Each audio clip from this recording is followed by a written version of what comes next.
Good evening, everyone. In accordance with Section 5 of the Open Public Meetings Act, be advised that a notice of this meeting was made by posting on the bulletin board in Town Hall and forwarding to the officially designated newspapers that this meeting would take place at Town Hall at 7 p.m. on Tuesday, October 18th, 2022. Meeting details and the draft agenda were also posted on our Township website. Please all stand to salute the flag. I pledge allegiance to the flag of the United States of America and to the republic for which it stands, one nation, under God, indivisible, with liberty and justice for all.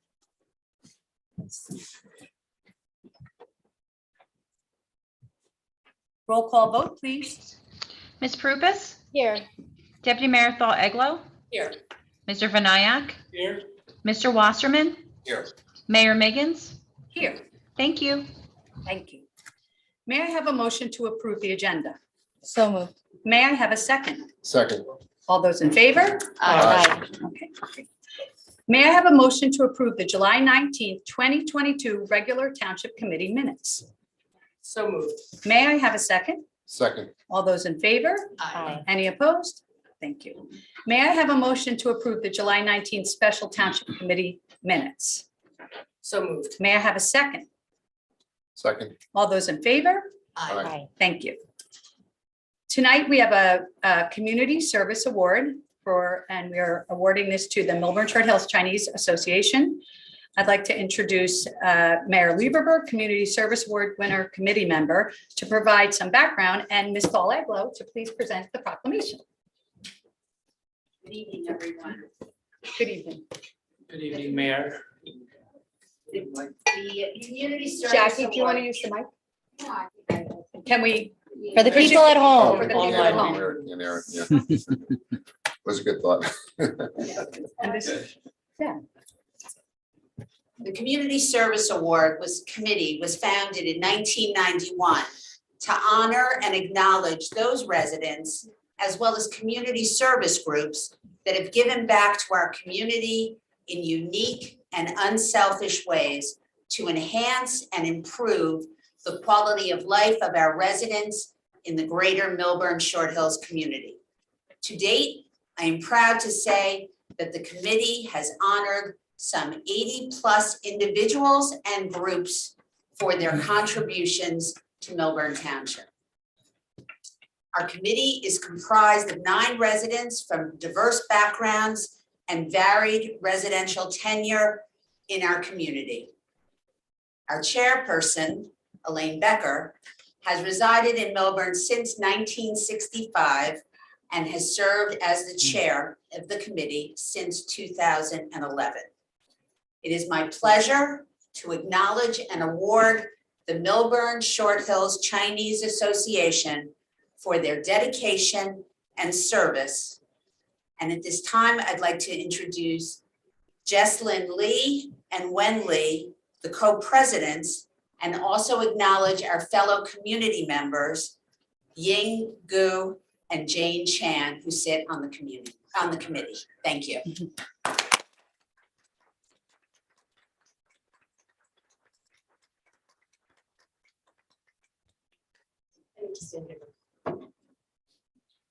Welcome. Good evening, everybody.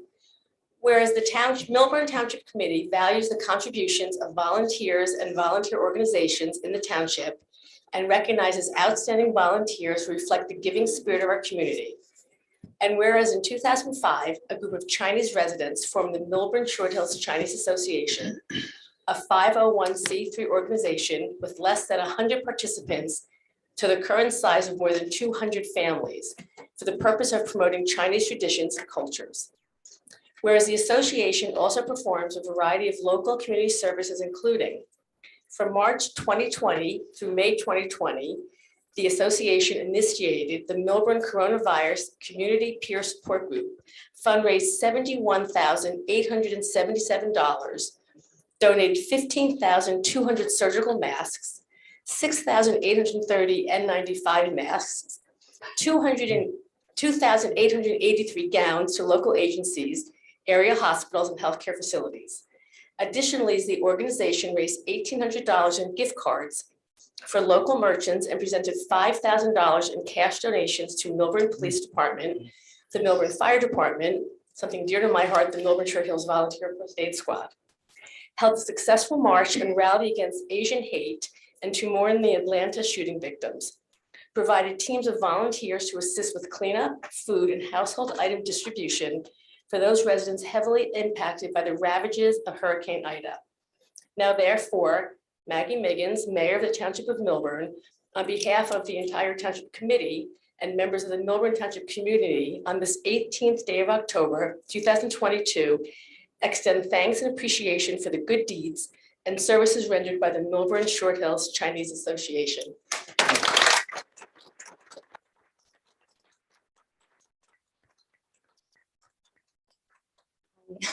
My name is Justin Lee. I'm the president of Milburn Short Hill Chinese Association, and Vanny is the vice president. First of all, I would like to thank the Milburn Township Committee and Community Service Committee for honor Milburn Short Hills Chinese Associates with community service reward award. We are greatly appreciated. Sorry, I'm a little bit nervous. You're doing great. The MSHCA was founded in 2005 as nonprofit organization with 700 members. MSHCA was formed for the purpose of servicing the local Chinese community, promoting Chinese traditions and cultures, and participating in contributing the local community activity at Milburn Township. This organization is volunteer based. For those years, we are trying to put our Chinese community together and help out our local community. Because it is not only a community, it is our home. So we all have responsibility to make our home better and support each other. So when everything happens to our town, our volunteers always respond very quickly. So this is also a reason that I signed up for the president, the president of the MSHCA. So at this moment, I would like to take a chance to thank for all our volunteers. Thank you for all your contribution and support. And this community work belongs to all of us, and the honor for all the volunteers and the board members and the past board members. Going forward, we would like to offer more educational scholarship programs, not only in cultures, but also with the leadership and community involvement. We will continue to have the major Chinese cultural events, and we will co-host more community service and cultural events with other nonprofit organizations, and we will continue to make Milburn our home better and united. Thank you again for the Milburn Township Committee and the Community Service Committee. Thank you.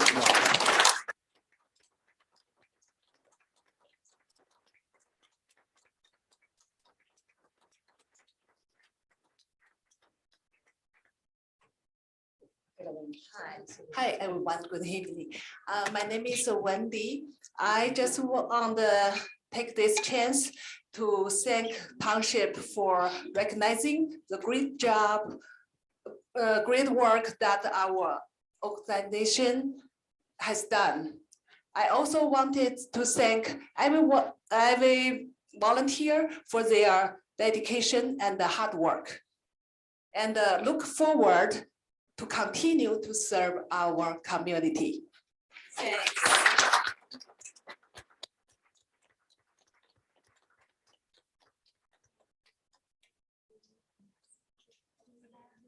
it up? Awesome. Millburn Sheriff Association, Chinese Association, today's date, 10/18/22. So you can come see your honor.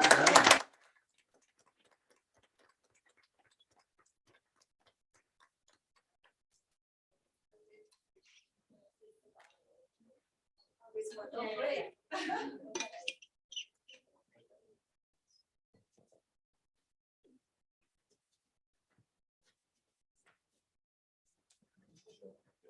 Awesome.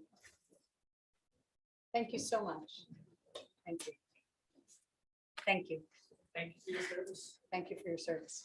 And thank you for bringing a good crowd out to the Township Committee meeting. Very nice.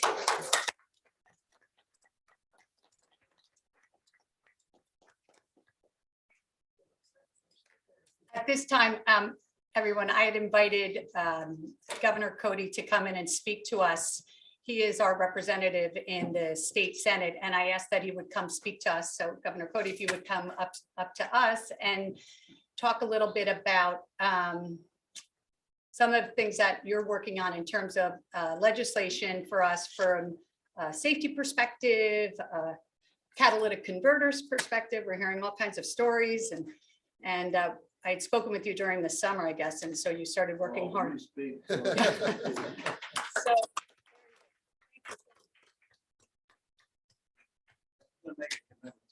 okay, In next year's budget, yes. I'm gonna give you about 500,000 to renovate this room. Not a promise, you're on tape. That's fine with me. Oh, Okay, all you right. heard it.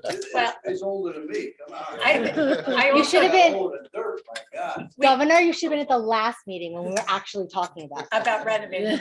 Yes, we Yeah. were. However, I would like to bring to everyone's attention that you were responsible for bringing back to the Township of Millburn $2 million for the Paper Mill Playhouse. So thank you very much for doing that for all of us. That's One that I support for that is going to renovate, the inside is not good. It's the same. Yes, Exactly. yes. Wait, the paper mill? The paper mill is planning a major renovation. And Governor, you brought back one. I mean, in addition to that, Yes, they're going down the street. yes. You can, go ahead. Don't- No, you guys. No. But I do know we had two residents who recently donated millions of dollars for the inside of the paper mill.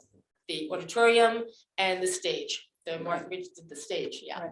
Yeah, my money doesn't come from. Thank I goodness, just want to raise it hard. thank goodness theirs does. But you had, by the way, we're not through funding them. We're not through funding them. That's Right. terrific news. They'll love to hear that as well. They do, believe me. And you'll see me on stage. Oh, you'll have to tell us when. So the original conversation that we had, Mayor, was about the issue of stolen cars. A huge issue, although, to be honest with you, the stats are calming down. They're getting the message out there, shall we say. Okay.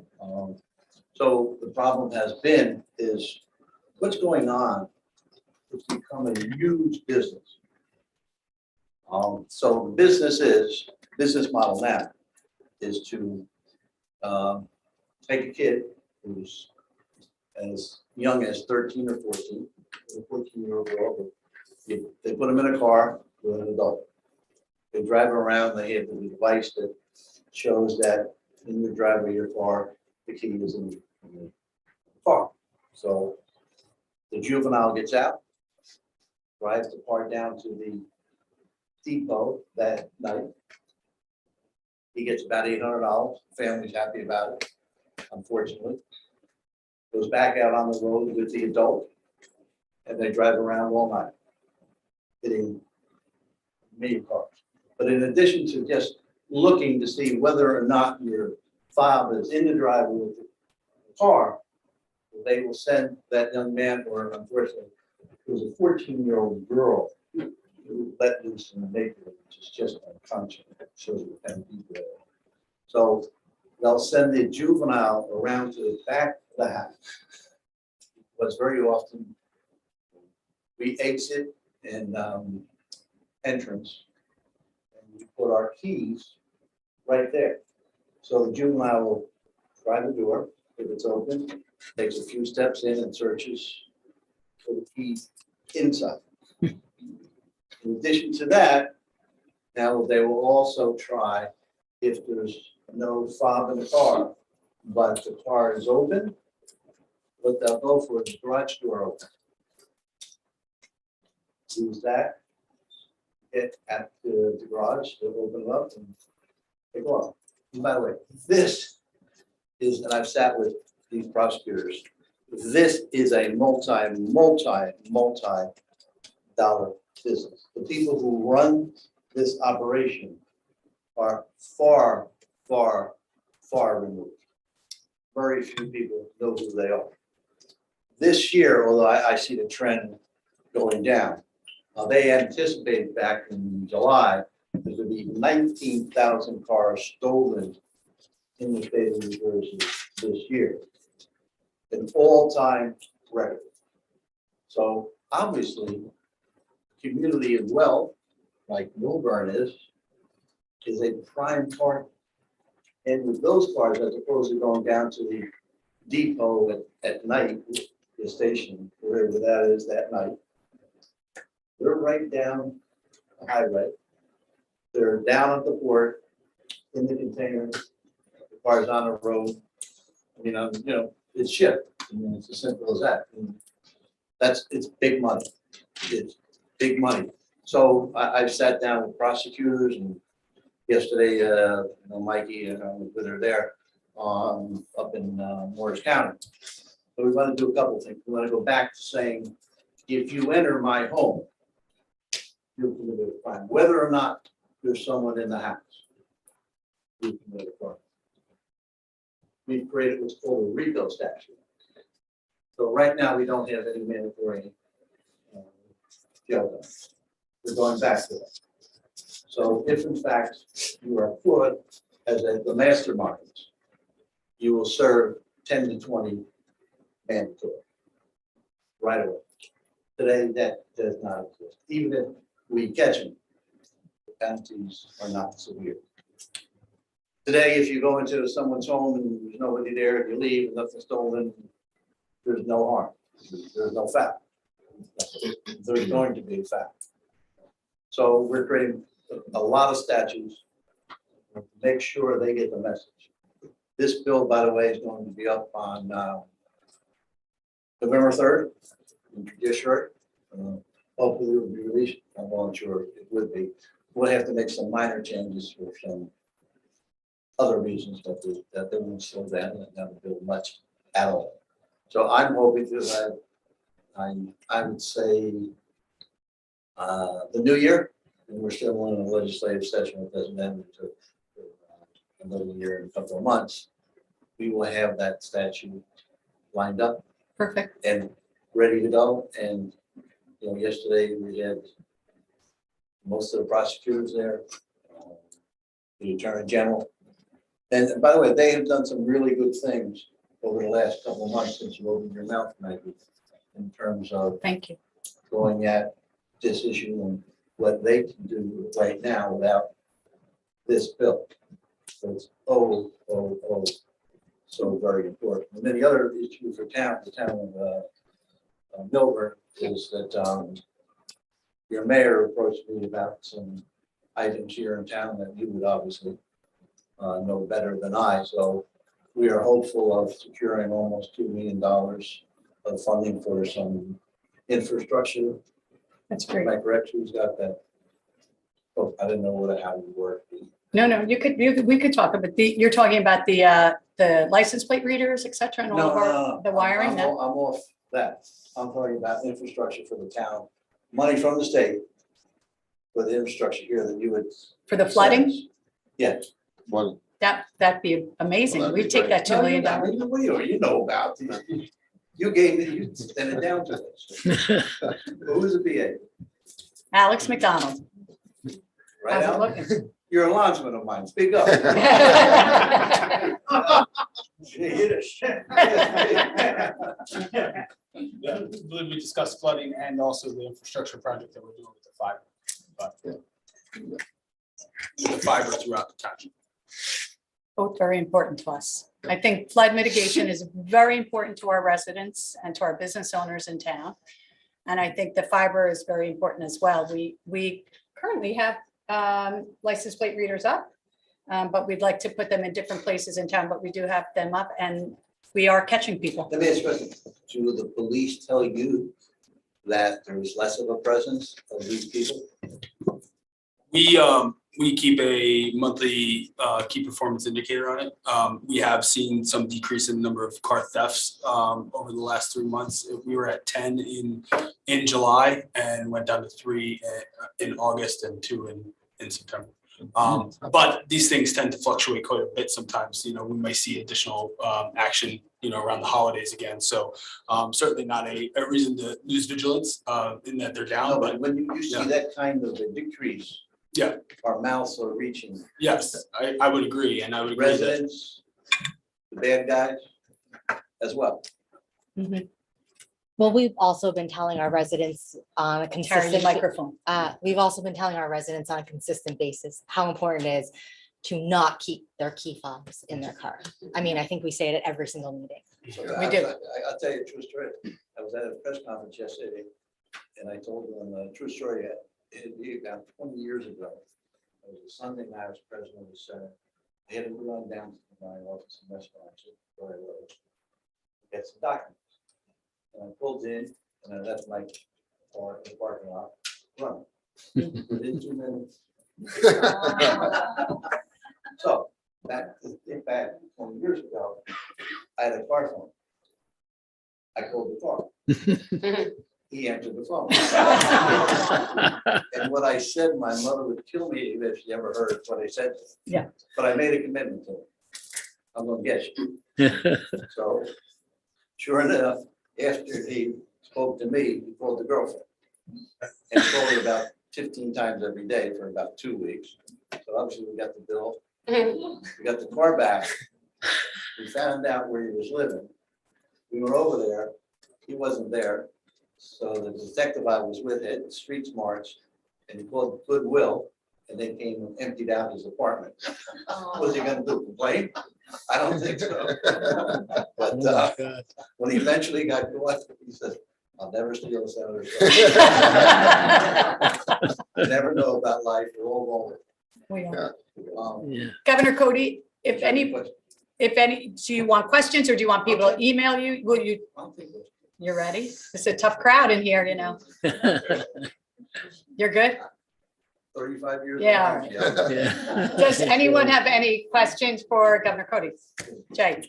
I was at a judiciary committee hearing yesterday on the bill that codified the rules around concealed carry. Oh, yes. And that's how, there's obviously a lot in that There's a bill. big movement on that. This was the assembly hearing. Oh, you went to your son. Yeah, Assemblyman Murphy and McKeon was on. But I wondered where, in your view, that bill stood. I would say by the end of the year, we will. Fantastic. Yeah, I mean, we spoke about it in Portland for about 20 minutes, but there's no major flow at all. That's great. So would you be good enough to share with everyone what that bill means then, what Mr. Moriarty is talking about? You can't do it. I mean, Conceal in the state of New Jersey. yeah, but so there's a federal. Right, that is not good for people who are anti-gun. And that's what that. Yeah. And that's the federal law. So there's only so much we can do, but that, what we're doing on that issue right now is max we can do. What we're doing. Okay. Thank you. In the back? I'm confused by what you said about creating a lot more convictions or prosecutions against people who come into a house. And you were talking about it like you were gonna get the big guys, but you just said that the people who get sent into the house are 14-year-old girls. No. So right now, let me tell you this, they don't see anything at all. Who's the day? The day is the 17-year-old, the 13-year-old, the 14-year-old. They go in and out, steal whatever they want, and there's no penalty at all. No station, juvenile office, doesn't exist anymore. Doesn't have. They'll go downstairs somewhere for a day, back down the street the next time. No penalty. Yeah, I mean, that's why they're being used. Unfortunately, the parents are all in. Yes. What? I have a few questions for you. So first, when was it decided that you would come and appear tonight? Was this something that has been scheduled for a long time for you to come and address the township committee meeting tonight, or is this something that was decided last night? Neither. Neither? Neither. Right. So what were the circumstances that brought you to come? We were asked at some point. We were asked to come at some point. When was that? So, This week, last week? I don't know. Sir. We're asked all the time. Second question. Okay, but why would you request? Because he's a Republican candidate running for township committee. Doesn't have to be. Yeah. I know. He's also a guest of ours. Let's treat him as a guest. Well, he's a guest. He also Let's treat him with represents respect. this township in the state senate.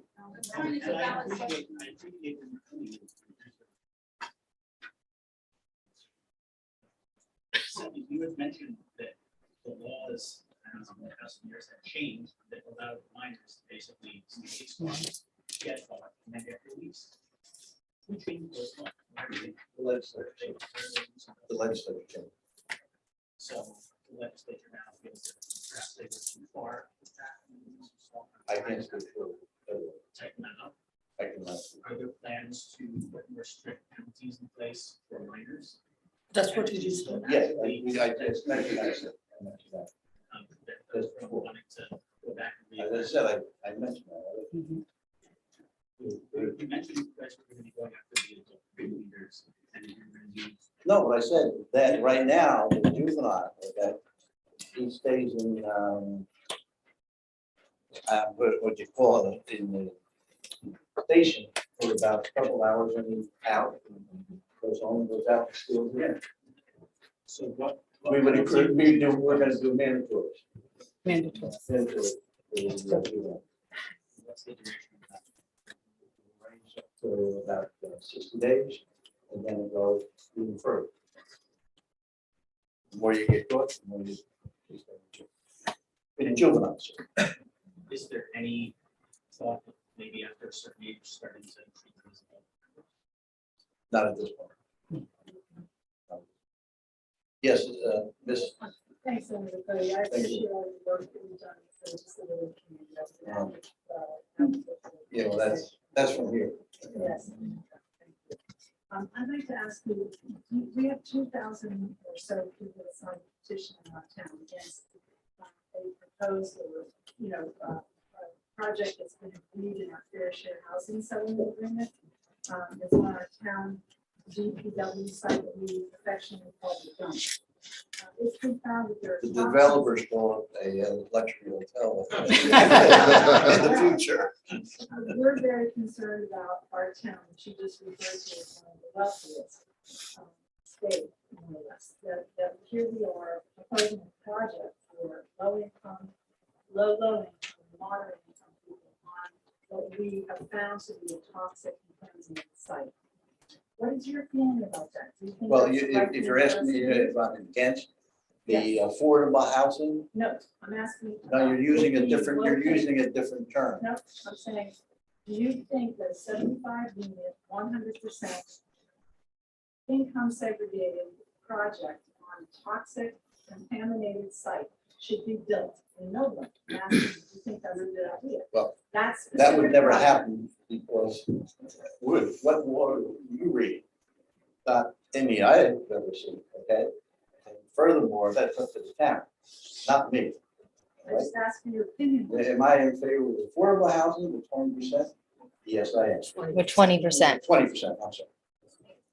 Yes, You don't have an opinion about putting it on that side. Okay, I don't, thank you. listen, I don't have any kind of chemical reports or anything else. That's, what do I know about the site? I have two questions for you. What's the future of CMO basketball this year? Ah. Let's just get to the real work. Well, I'll tell you what, I was on the phone with Rick Shiano last week at midnight. And he's about as pissed as you can get. So. No, the problem is, we live in New Jersey, we're not Tennessee. Yeah, Okay? That was a So good game. down there, that football, basketball is everything. Up here, it's not. So the good old boys, don't give them $400,000 to throw a couple of passes. In this state, that's not gonna happen. And I think it's a shame, all these commentators saying, look, these poor kids, and there's so much. Give me a break.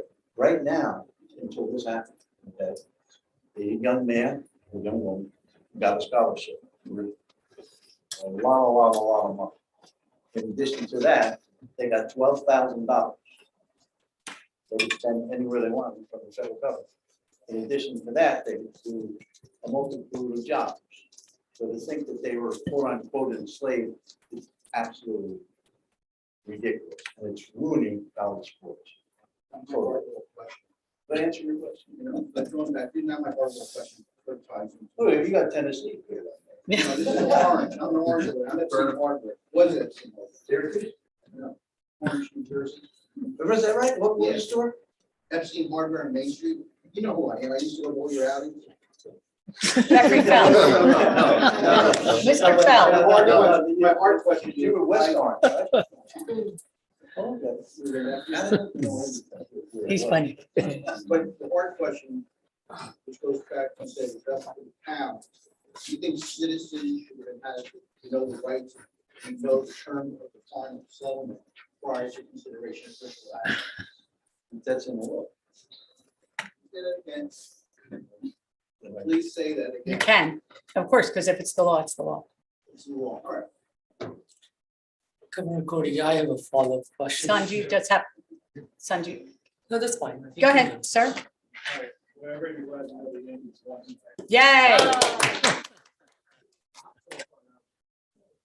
My team, the Reds lost 100 games. The question of the congestion tax in Manhattan has commuted to the city. What are you doing inside the legislature to help structure recommendations?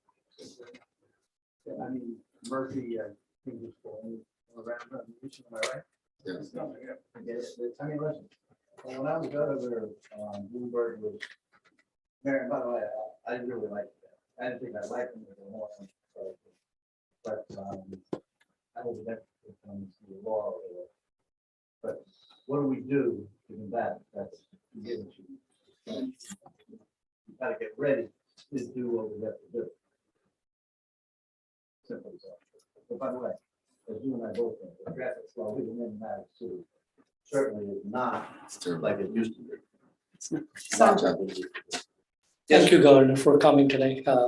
And actually, as you see, I think we have a biggest issue here for the flood mitigation. Our flood was the biggest issue. Even more than that, now the biggest issue that has been coming up is affordable housing. And as you said, we are not against affordable housing either. But the amount of housing that we had to create, where we were voting and we voted all 5 of us, yes. Please that don't was say kind of that. under And then we tried to pressure. take a revote. Stop Can we saying please, that. I'm just gonna. That's fine. Can But I just just like ask the her. question, You Tara? don't have to. Just, well, you didn't Yeah, just let throw me it just in please there. ask the question. Ask your question. Okay, so Ask your question. what can we do to actually not have that many housing in town? If we are in a, You're not being assessed any differently than any other term council. may I please talk?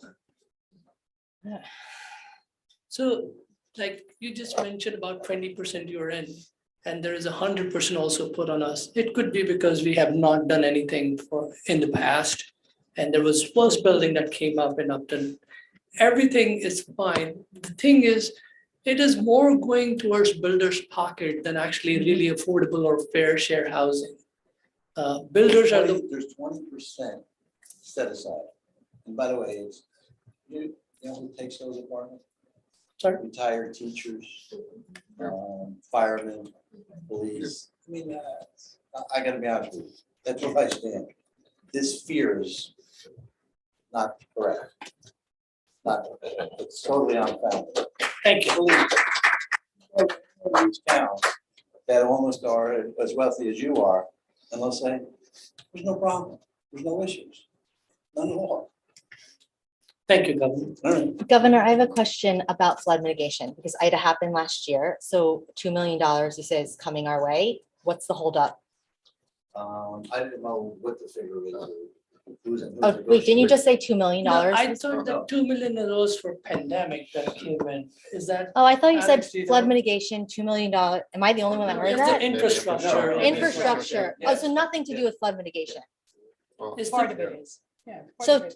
what's the whole, well, is it flood mitigation or not flood mitigation? See, what I have seen was, I think, 1.8 to $2 million is what was for whatever revenue that we lost. Sarah, you talking about something else? Wait, I mentioned money. Yeah, You can explain maybe better than me, Mayor, but. Well, we talked about the 2 million that's coming in for the paper mill. We do have, no, you said No. 2 million, you definitely did. Yeah, no, I know that. I'm not talking about that. You said flood mitigation. Right. And you said flood, we're gonna have flood mitigation, 2 million. Not done yet. Yeah, so I'm just asking you the process because we were here last year and we had the press conference and the town was destroyed. It's been a year. Why don't we have that money? What is the holdup? This one, okay, I put aside. What's called detective term J-Block. That committee will meet in December. So myself and other legislators put in for money for their districts, like I have. And so I put in almost $2 million on that issue for the town. For Milburn. That's correct. So there's a chance, it's I not, think it's a there, good chance, again, nothing's written in stone. but Right. Yeah, so you're saying that there's a good chance that we are gonna get $2 million to put towards flood mitigation in our town Correct. in December. correct.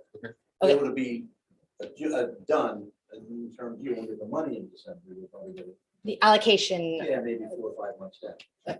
I guess, Voted on. so my question, and this is just understanding the speed and the process at how that, what took a year or more than a year from when Ida hit?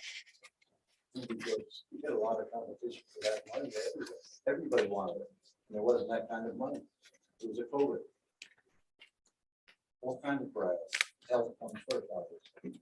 Well, we're just so lucky that we didn't get hit with another storm this year, right? so far. Other towns are on it or not. Right, totally. They were. Yeah, so 2 million flood mitigation coming our way. I think 1.9. 1.9 flood mitigation coming our way for next year.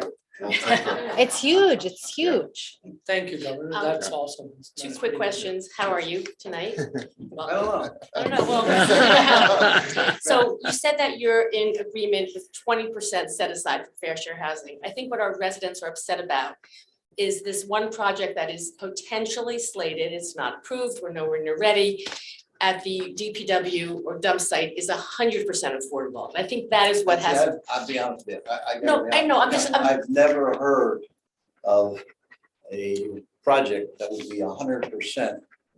Welcome to Milburn. affordable. Well, so Well, they have- Was that through a court decision? Here's settlement, So who made the settlement? fair share housing. And Milburn. Because you wouldn't do anything. No, They say they do it. not exactly. Well, they also have 100%. There's about 45 towns in the state that have, it, right? 59, I 45, just wanted to 59. clarify okay, the next thing, I think I heard, correct me if I'm wrong, Governor Murphy is in favor of insurance, mandatory insurance for gun ownership, which I think is brilliant. We need insurance for our cars. Is that something that is happening in New Jersey? I did not hear that. Did you hear it, Mr. Morale? It's in the bill. Yeah. it's a- Yeah. Whether it stays in the bill Yeah. or not, we're final. I don't have a problem. I'm not a gun guy. It's a controversial issue, but it is in the bill. Hope it stays in. Yeah. Okay, nice to see you. Thank you. So we have one more question and then I'm going to let the governor. lead. I saw him first, maybe. Thanks Sir? for your participation tonight, Senator. The question is Yale Platt. I own it. This is close to Yale, I'm gonna get. Me too. I own a fifth of an acre across the street from the Wilbur train station. And this question relates to affordable housing, but with respect to inclusionary zoning. So also as part of the settlement agreement was an ordinance that essentially agreed to ahead of time that affected the B4 district and others in a way that I don't know is fully understood or was understood. But it prevents small commercial property owners like myself from developing like 12-unit multifamily housing, which would include a set aside. So these aren't controversial affordable housing projects, but an unintended consequence of this big effort was a reduction in the kind of affordable housing that people generally appreciate and support. So if you're familiar with the affordable housing and zoning machinations, is there a recommendation that you have for little folks like me or people that are concerned about these? It doesn't help you get your project approved. You would think, and that's what we've been told, but it's the opposite because there was no density. How about I've seen that? Yeah, you're gonna say, I'll do affordable housing, sign here. Our land use planner, Rich Keller, says that we were able to get 12 units. And now we don't have to build any affordable housing, but we can only build 4 units. Because of the way that the zoning code. You're talking about your piece of. And any property under an acre now has a density requirement where previously did not. So you're happy about it. I'm happy. This is more technical perhaps than on the spot feedback, but I welcome any feedback. On a If go-forward basis. you're gonna build it, you're gonna get affordable housing. In some. Because of the new. You know, He wants It's, more. it's technical. We'll Yeah. explain it to you though. We will. right.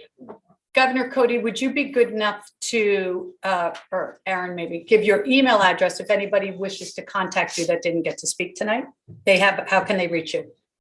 Sure, yeah, the best way is to send an email to Sen Cody, short for Senator, SENCODEY at njleg.org. So it's NJ legislature short, so njleg.org. Okay. Thank you so much for Hey, coming. by the way, no. I'm still coaching basketball. And I love to play against Millburn. By the way, in the last 15 years, they have had fantastic basketball. Yeah. program Here in town because of a guy called Roger Blinn, Mhm. who comes from Orange and West Orange. Mhm. And he's done one, and he's not retired, he's working with me. My team's neighbors, they're doing always beating over. But, when you do the first game of the year, always beat. Oh, listen, it's the first game of the coach here, right?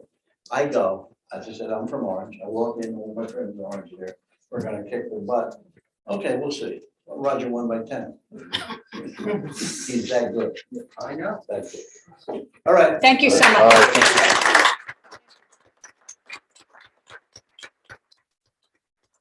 Take a 3-minute recess. Thank you. 5 minutes, 5 minutes. Yeah, 5 minutes.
Okay, folks, and we're back. Thank you. We're now going to have a presentation on plant management plan and invasive species. Reed Kem, who is the chair of the Environmental Commission, is going to come up, and Reed, come on up, introduce our guest. Thank you so much. Thanks. Thanks very much for giving us some time on the issue tonight on invasive species. Just have to read a quick introduction for our speaker. Following up on the Milburn Environmental Commission's submission earlier this year of a resolution urging the township to take action to control invasive species. We thought it would help frame this issue for you by asking an expert on the topic to make a brief presentation explaining the nature of the problem and proposals where the township could potentially take action in cost-effective ways. Mike Van Cleef is the stewardship director of the Friends of Hopewell Valley Open Space in Mercer County and program director of the NJ Invasive Species Strike Team, which promotes efforts to control the effective and efficient management of invasive species. He has a PhD in ecology from Rutgers University and has worked in the field of environmental management for over 25 years, focused on the areas of rare and invasive species and deer management, and consults widely in the state through his firm, Ecological Solutions. Excuse me.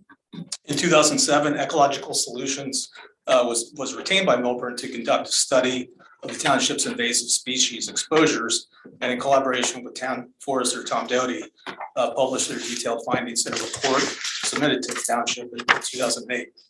A copy of that is posted on our website. Anyway, it's my pleasure to introduce you to Mike Van Cleef. Thank you. Thank you, Reed.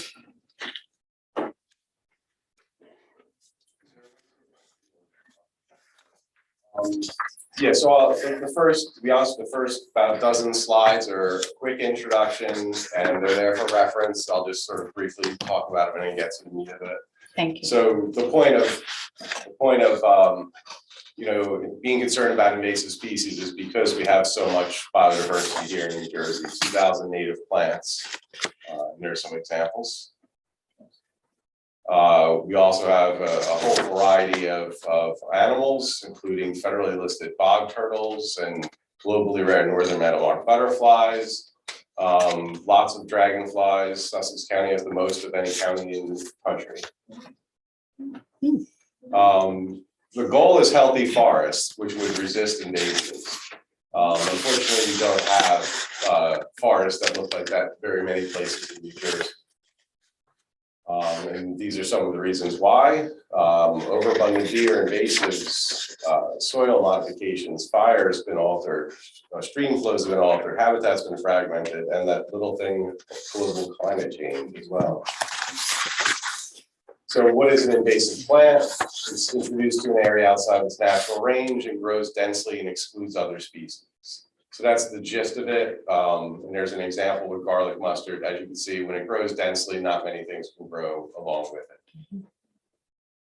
The characters of invasives, one of the primary ones when you have an extremely overabundant deer population throughout the state is invasive species are the ones that deer don't eat.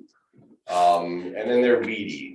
Weeds are often described as having wide tolerance to soil and light levels.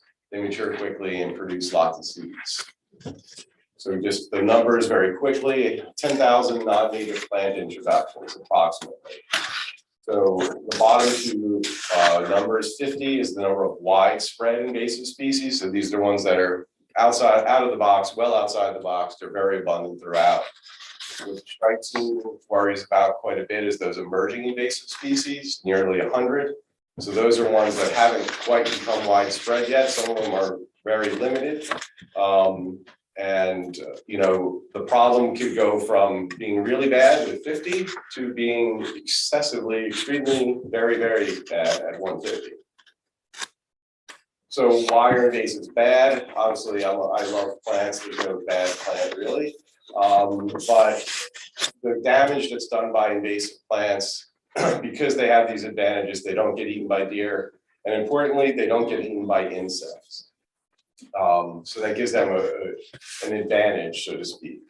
Autumn olive is one invasive species that can overtake open fields and become a solid, dense stand of just olive.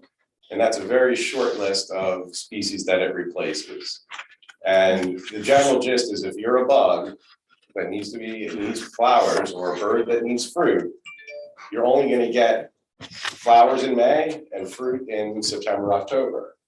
So the analogy would be, well, you can go to a grocery store and eat for 2 months out of the year with gaps in the middle. Obviously, that doesn't work for you. That doesn't work for a lot of our insects and birds either. The bird population in the US has dropped by 30% in the last 50 years, the overall population of all birds. Insects, similarly, somewhere around 20 or 25%.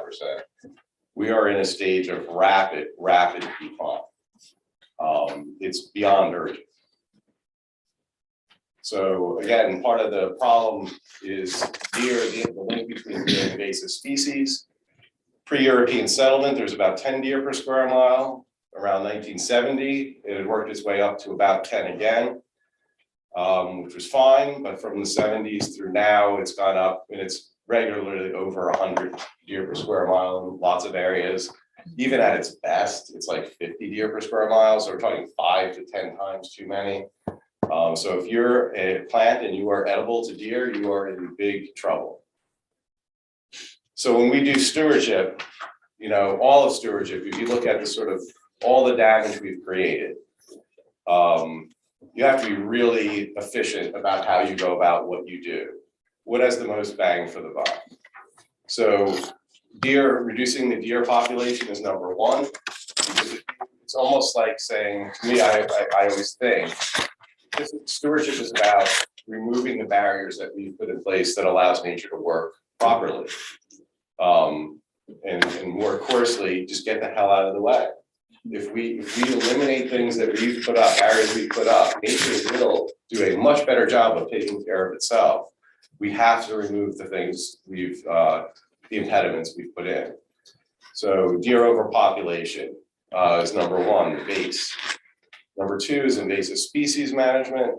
And you start with going after the emerging species first, and then you go to areas that are in better shape second.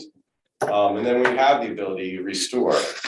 So this concept is sort of baked into the recommendations I've made for Milford. So just as an example, the top picture is a Chinese silvergrass, one of them in a beautiful meadow. The bottom is what would happen if you did nothing. It would take over. So this is in Hopewell where we do a lot of work, and we said, what could we do? Well, we could spend 5 minutes and kill that one plant, and preserve that meadow. You have to be as effective and efficient as you possibly can. You wouldn't go to the meadow on the bottom and say, well, let's try to make that perfect. Well, it's already a disaster area. So, prevent, that is a huge part of working smarter now. Okay, so the plan itself was done in 2008. I worked with Tom Doty, and basically every single property that was owned by the town, I visited and mapped invasive species, and then from that data, made recommendations. So, the broad recommendations are there in yellow. Like I said, you work effectively and efficiently, eradicate the emerging ones. So the things that there's only a little bit of, get rid of them before they become something so big that you can't do much about it. And it's also very cost effective. Prevention is a much more cost effective strategy. So I will read every single bullet along the way, and I'm happy to take questions. But so you go after the emerging species first. We had put in, Tom and I had worked on, public outreach. So we developed a brochure, and it was mailed to every resident in Millburn back in 2008. And then generally fostering forest health. So, deer management is a critical component of it. Restoration, we selected areas within the whole portfolio of properties owned by the township. So Hartshorn Arboretum really stood out, and there's a couple slides coming up, but basically fences were put up and restoration work was done there. And then, going down, restoring native canopy at Fox Hill Reserve and Old Short Hills, again, portions of those that are in much better shape than other areas. railroad right away. Obviously, the railroad goes through town. So there's recommendations about making good habitat there. Again, preventing the sort of small populations from getting big in high value areas at Fox Hill Reserve. Protecting canopy trees by removing vines at Old Short Hills. Restoring native cover at Kennedy Park Leaf Compost Facility. And goal number 4 was removing Japanese knotweed from riparian areas. And I know that Tom had gotten funding from NRCS to do some restoration work. You know, this was a while back. I'm not sure what else has happened since then. So this is just an example at Cora Archway. So again, the fence is removing the impact we've created by allowing deer to be excessively overpopulated. And that allows the area inside to sort of heal on its own. So the native plants can start to more effectively compete against invasive plants when they aren't getting munched to death. And then there was plantings done as well. So what have neighbors done in other parts of New Jersey?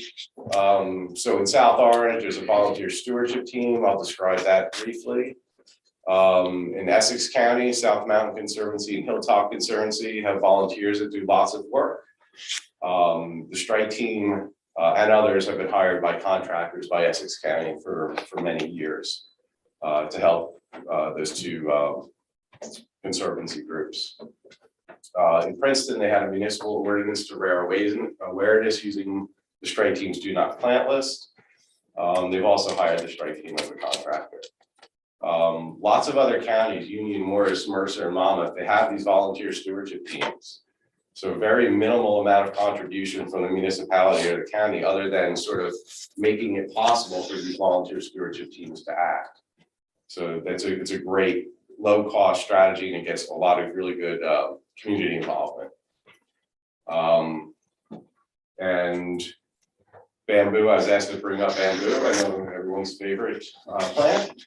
So there was a bill introduced in the assembly. I'm not, to be honest with you, I don't follow legislation quite a lot. But I'm kind of a science guy. But you know, this was basically the nuts and bolts of the state level bamboo legislation. So, you know, basically it was really restricting what you can do with the bamboos that are really aggressive. So when your neighbor plants it, you get it. Because they run underground and they're very difficult to control. So planting, selling, there was restrictions on selling, who can, planting, who can do it, other restrictions, and then actually documenting the presence during realty transfer statement. So it's a big enough issue, and I think the next slide shows some of the municipalities that have been addressing this. It's an issue. I get lots of bamboo emails and phone calls in my role as the director for the strike team. What can we do about it? How do I kill it? Why isn't my town restricting it? You know, all these types of questions, because it really is almost like a bad neighbor thing. Because you know, one person planning for a privacy screen forces their neighbor to have it as well. So there are a number of municipalities that have been trying to address this, have addressed or have been trying to address the problem of bamboo. So that's way too small to read, so I'll just tell you what it is. It's the strike team has a do not plant list. We have a technical advisory committee that meets every year, and we do our geeky science stuff and figure out, you know, which plants should stay on the list. Should they move to a different category? Are they still emerging? Are they now widespread? And the gist of this, what we try to do is ask folks, because unfortunately, the state of New Jersey stands out in a very bad way in the country. We're one of only 2 states in the Northeast that has no regulated plant list. Only several in the entire country have no regulated plant list. And we really stand out in the bad way. You know, I think, you know, I've said this and it kind of gets people's attention sometimes. We think of ourselves as such a progressive state. We're so progressive that Mississippi and Montana are ahead of us. Wow. You know, you gotta wonder a lot sometimes. So that's just another part of the list. And yeah, I'll just very quickly, because I don't want to take a lot of your time, the volunteer stewardship teams, there are great examples close by. These are all volunteers. Sometimes we help them.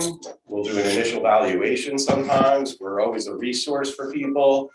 But there's a number of people, and I think Rita spent the day at South Mountain Reservation with Rich Rockwell. And you know, these folks are volunteers and they are just powerhouses of energy and activity.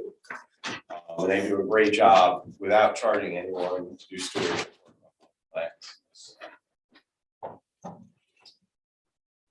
And yeah, when it's all right, if you're not a plant person, you might not appreciate this picture, but if you are, you love it to death.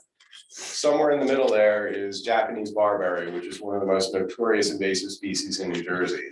It is getting swallowed by lots of native plants. So when you remove the deer overabundance issue, a lot of these invasive species problems sort of, solve themselves. So it's something to keep in mind. Things can get better. It's hard, trust me, I'm a tough person to be able to say something like that because all I do is hear bad news all day long with my job. What's the new bad thing that just showed up? Things can get better.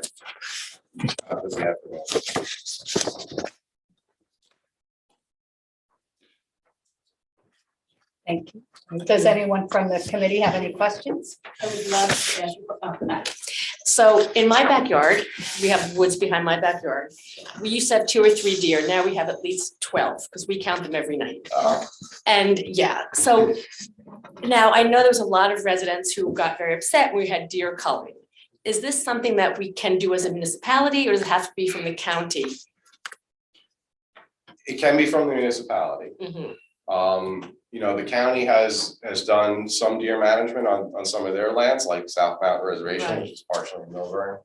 Obviously, the more people doing it simultaneously, the better. Because deer aren't dumb. They can be bumped from one place where there's hunting activity to somewhere where there isn't hunting activity. And to be honest with you, it's very difficult in a setting where there's, not a lot of big open areas. When you have a lot of houses mixed with your open space, it is definitely much more challenging.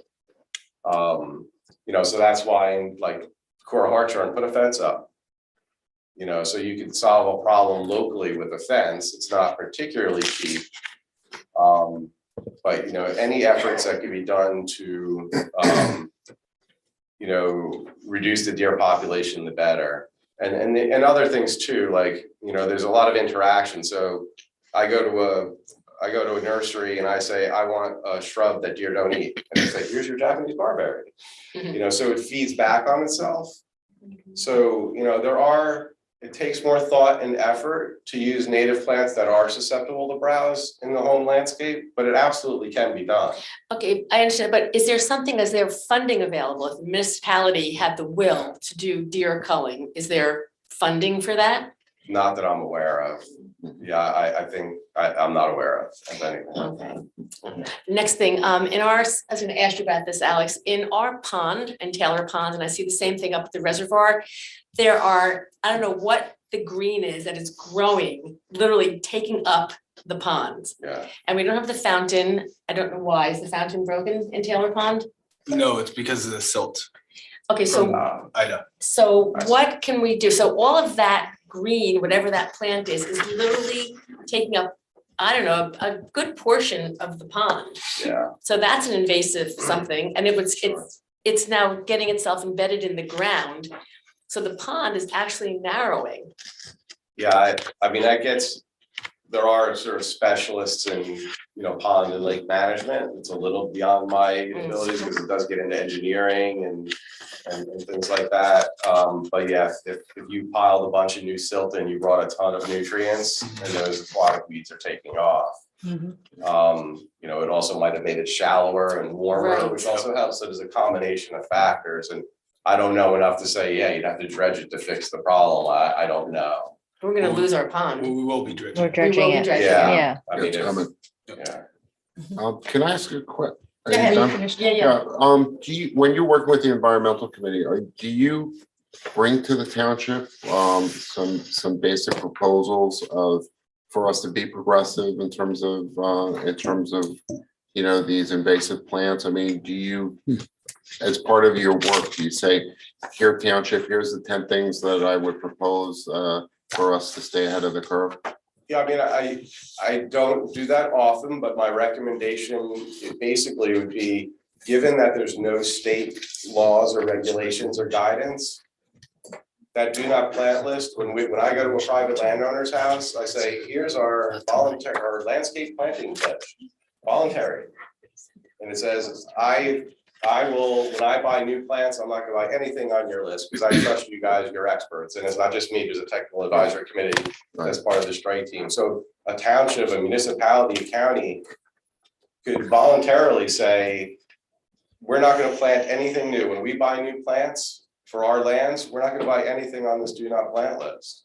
Some municipalities have, for new developments, have said to the developer, you can't buy any of these plants, or there's the ordinance that you've come up with that emphasizes using native plants. So it's the sort of, the flip side of do not plant is these things, is plant these other things. And do townships use this in their zoning? Like, is this something that's zonable?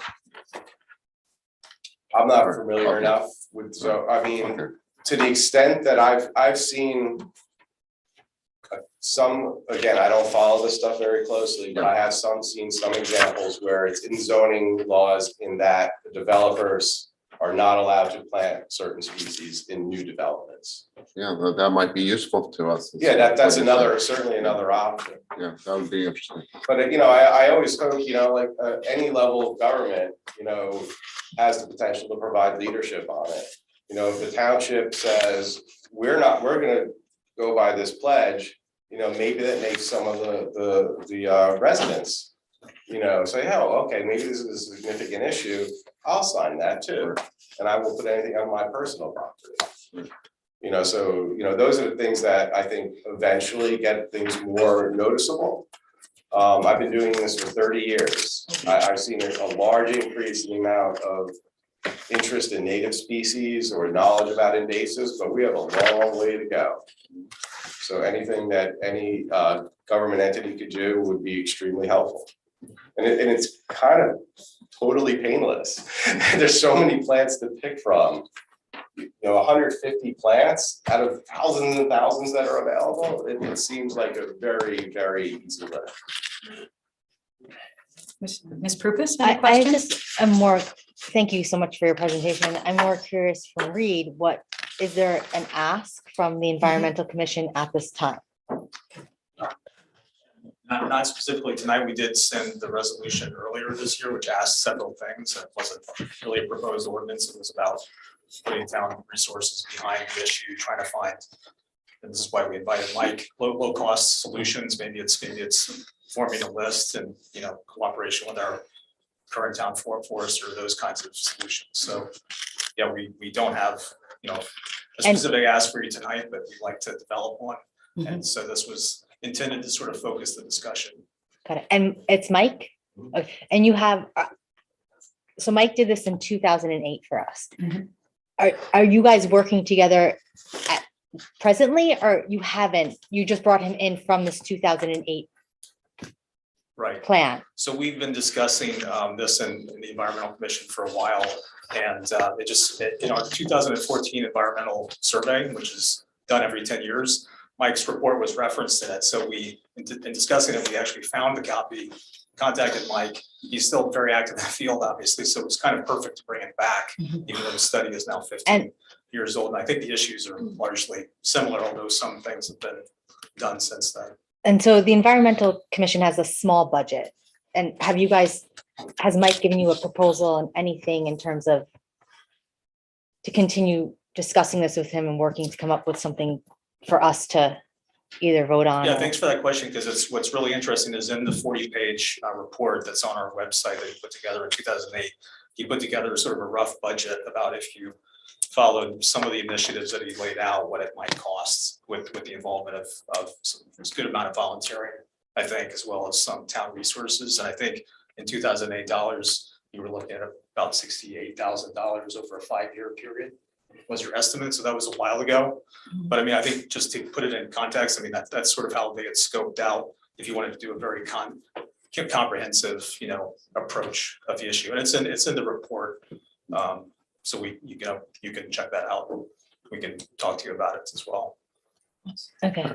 I mean, I would just add that if there was consensus among us to ask the environmental commission to pursue actionable items, and I'm not speaking for anybody, but if there was consensus among us, I think that would be very valuable to the township for you to come up with proposals that we can take action on, either through zoning or deer management, or if there were some solid proposals. I mean, I would certainly be in favor of asking environmental to take the lead on that. Maybe we could provide funding if we need to, but I think it's a great opportunity for us.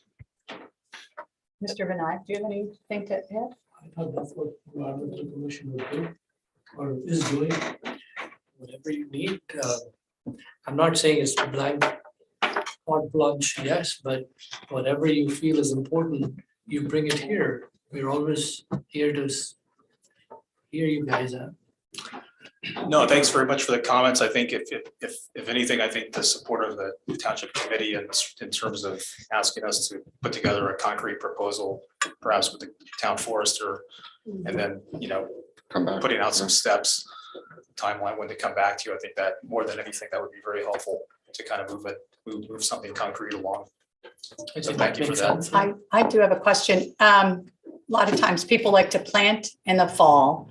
Is there a way that we could get some kind of a list that we could put out on our website? Hey, if you're thinking about planting trees, et cetera, in the fall, let's just put that out there. And then off the top of your head, are there any, so that when we're speaking with our landscapers or we're ourselves going out there, are there any plants that are native that are deer resistant?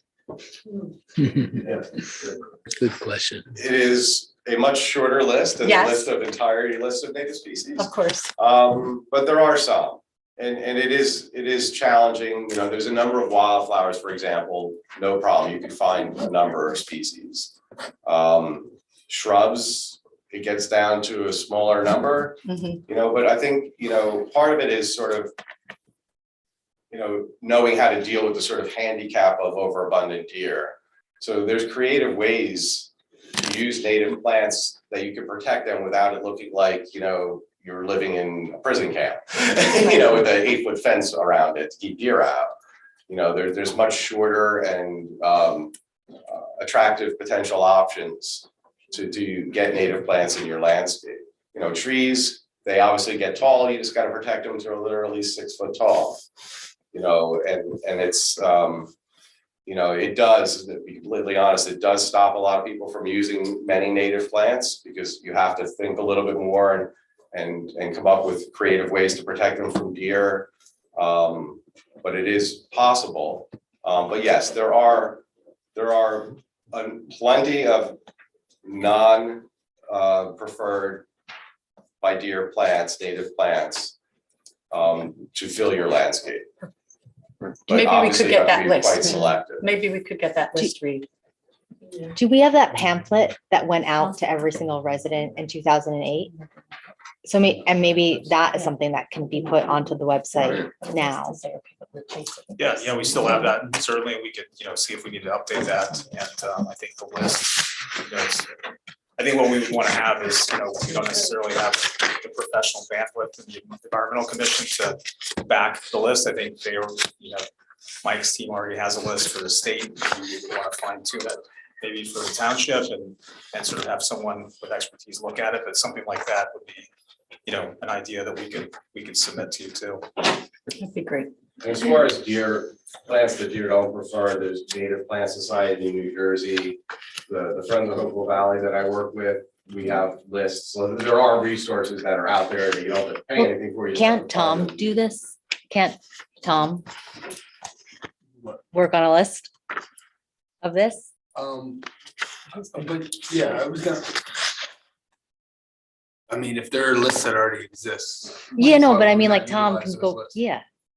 Yeah, I'm just Yeah. saying there's a do not plant list, right? And there's a native species list, right? Yeah. Deer resistant, yeah.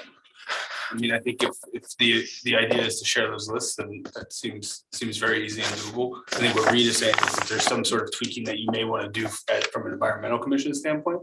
Is that my understanding? Well, I mean, speaking on their behalf, just doing that, I can't speak for everyone, but I think we would want to have sort of the backing of, especially the town forester, sort of a resident expert. I think we would look at. Yeah, I think you can review the And so we list would that want to, exists. even though we would take Mike's word for it, we would want to put that through and have that sort of endorsed by the town. And then, I wouldn't see an issue with them endorsing a list or at least reviewing the list, but actually physically coming up with a list, I don't. No, there's lists, but just for him to like look at it before it go and then give his blessing. Sure. Start the process. And there is, just so everyone is aware, for the past 2 years, there has not been culling at the reservation of the deer. This year, there will be deer culling. The county executive has told us. So just so everyone is aware, there will be some deer culling happening this year. Elizabeth from the environmental might have a. Mark, can you give us an idea of where to buy native plants? There's certain nurseries that- Yeah, I mean, there are a number, there's a number of nurseries that sell some native plants. There are a growing number of nurseries that are exclusively native plants, Wild Ridge, Cohacon, Code Shade, and Frenchtown, and they do mail order. Pineland Nursery. Pinelands Nursery, I mean, one of the things that you could do that I do in Hopewell, because I'm constantly trying to find cheaper ways to get native plants into people's hands and gardens, is I order from wholesalers. I pool orders. And I order a bunch of wholesale plants from Pinelands and North Creek and New Moon and get people plants pennies on the dollar. So, any municipality or any nonprofit entity could do that, like we do, and I'd be happy to tell people the ins and outs and the pitfalls and positives of doing something like that. But you can get plants into people's hands, and the cheapest way is you can get them wholesale. Thank you very much for coming out. Yeah, thanks very much for your time, and we'll look forward to thanks for your questions. Awesome. We look forward to working with you on this. Thanks a lot. Okay, thank you so Thanks much. a lot. Good seeing you. Do you want to just take those 2 questions or no? Can we, she can ask him now. He's leaving, so they can ask him now. Awesome. Reports, we're now going to consider reports. Please direct matters on what you need to report on. So we will start with Alex. Mr. McDonald, do you have anything to report on? Yes, Mayor. First and foremost, I'd like to report on a few changes to the trash and recycling collection for 2023. And this will all be communicated over the next 2 months regarding these changes. So first and foremost, the Zone 6 recycling, which takes place on Saturday, will be moved to Friday. So both the zones 5 and 6 will be picked up on Friday. That is the only change that is going to take place from a residential perspective. That will start on 1/1/2023. And we will, again, make sure that that's well communicated specifically to that zone that is changing.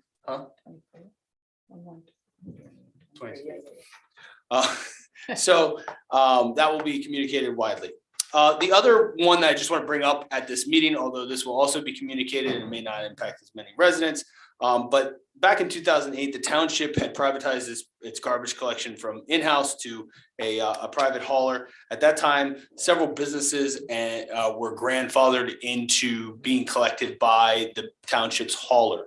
Over the years, that is sort of thinned out as a result of change of ownership, change of business, whatever it might be. At this time, I think we have, in our estimation, close to 40 businesses that may still be picked up by the township's private hauler.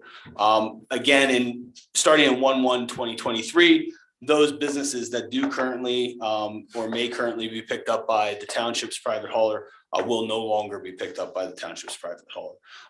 That will also be communicated to them, and we'll also use the special improvement district to help us with that communication as well.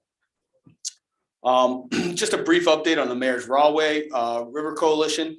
I had shared briefly that a study was being done on the Orange bypass.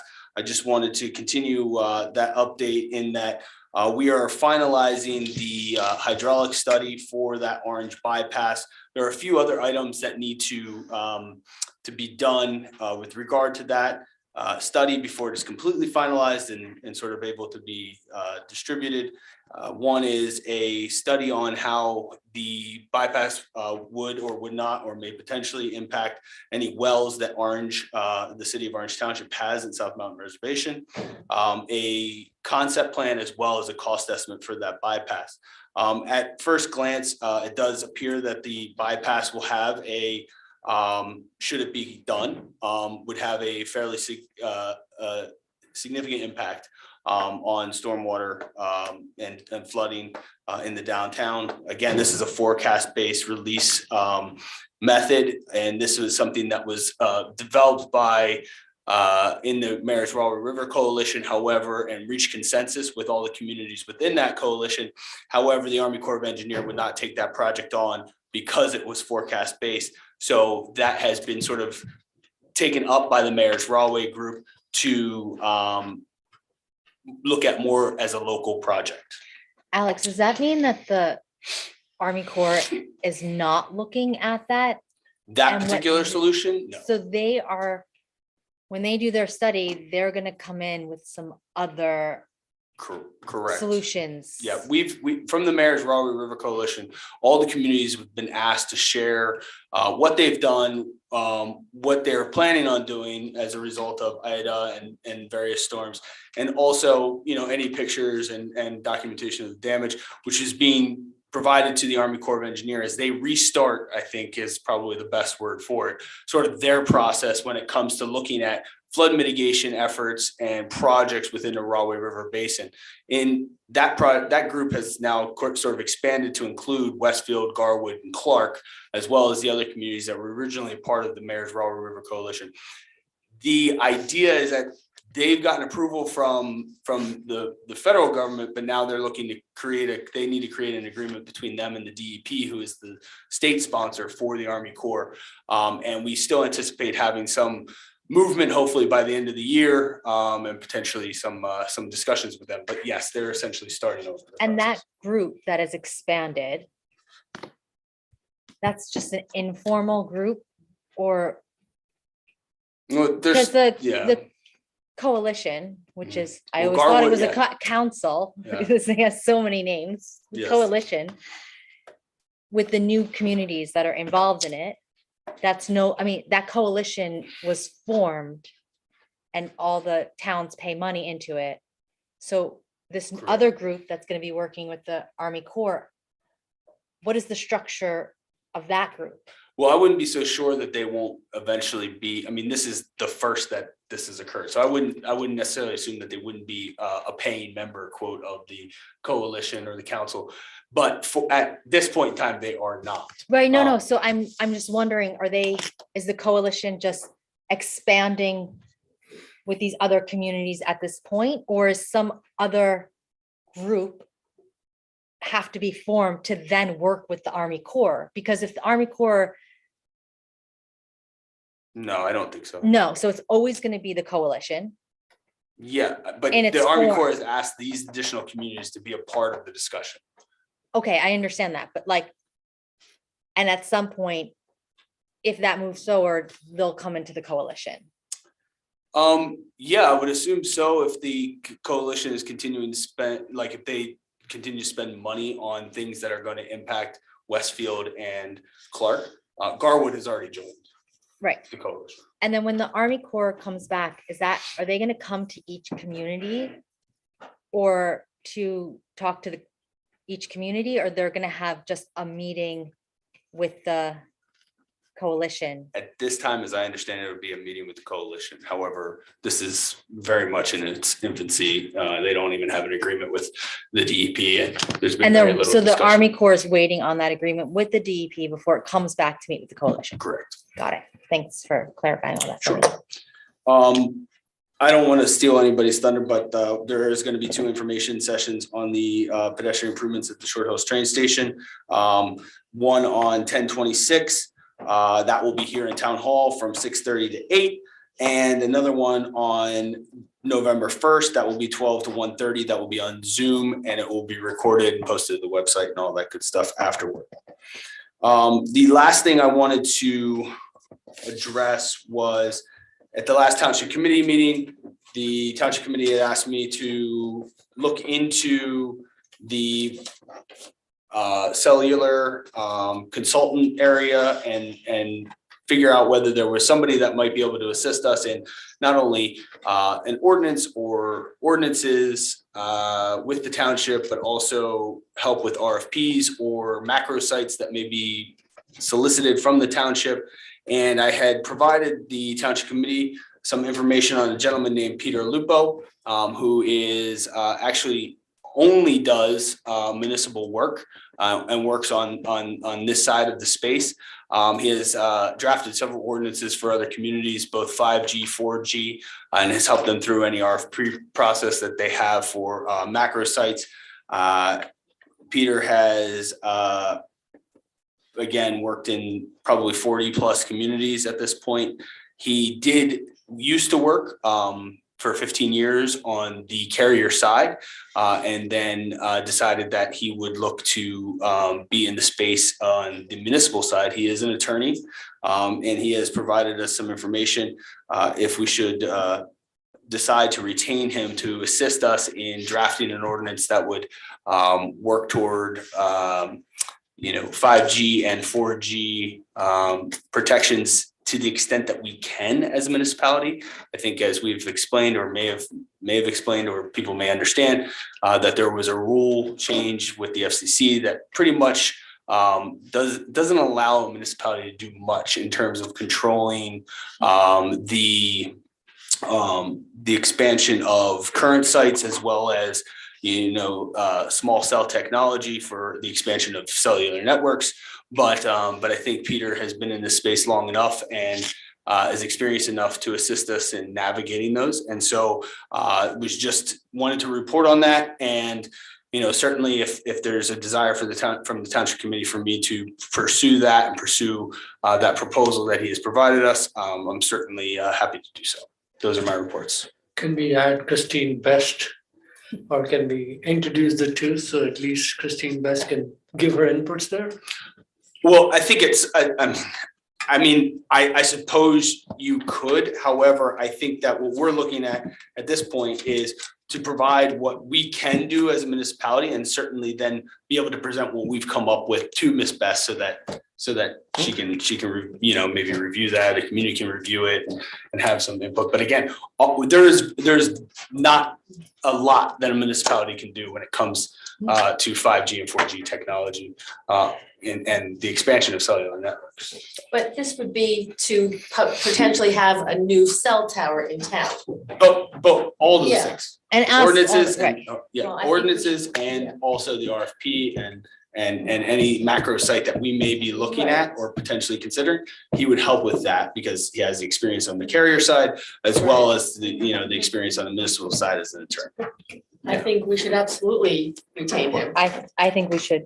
As What's what is the contract? I mean, I know that you sent us the information, but is it a 1-year contract or is it just as we need them? Well, it's as needed. We've I swear I had that report there.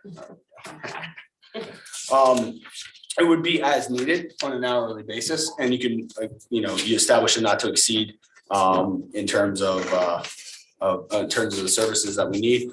But his hourly rate is $195 per hour for basically all the things that he is. He's also agreed to do an annual report, which in terms of the cell towers that we currently have in town.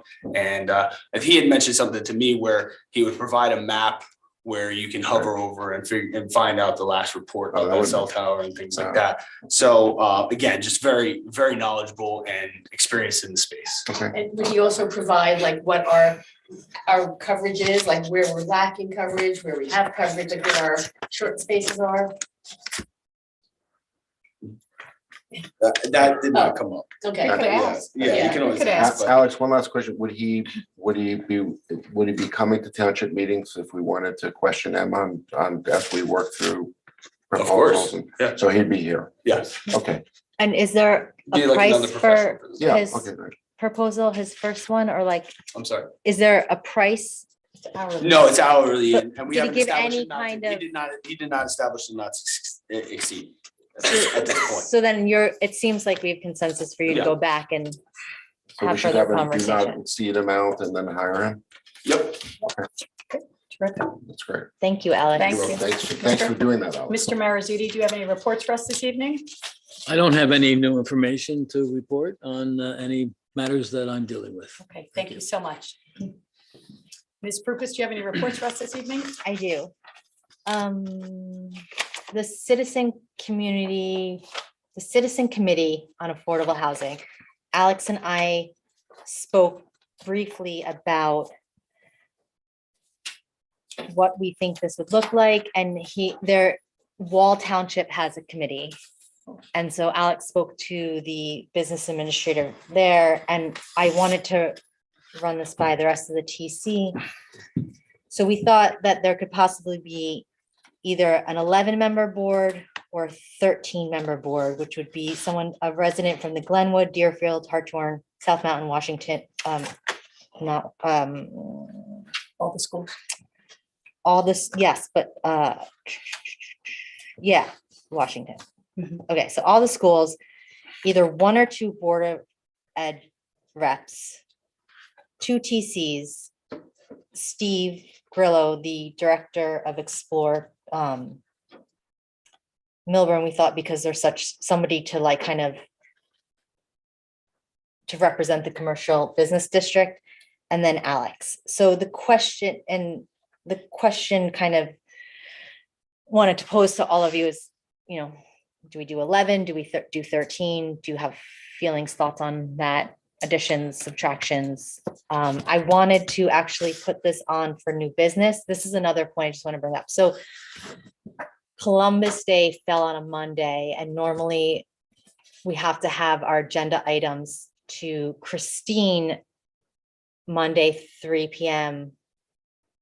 the week prior to, or the week prior to the TC meeting, but it was a holiday. And so I just made the assumption that as everything else would just kind of get pushed to Tuesday, and it didn't. So I think that there needs to be some kind of clarification about that. And I don't know how the committee, I personally feel like if town hall is closed on a Monday, then it shouldn't be that has to be there that Friday. I think it should get pushed to a Tuesday, like a banking holiday. Always would go, like if a bill's due on that day, it gets pushed to Tuesday, you don't have to pay the bill like prior. So, and I just think it needs to be very clear. Could we just do an amendment to that? What did we do? We had that multi-page.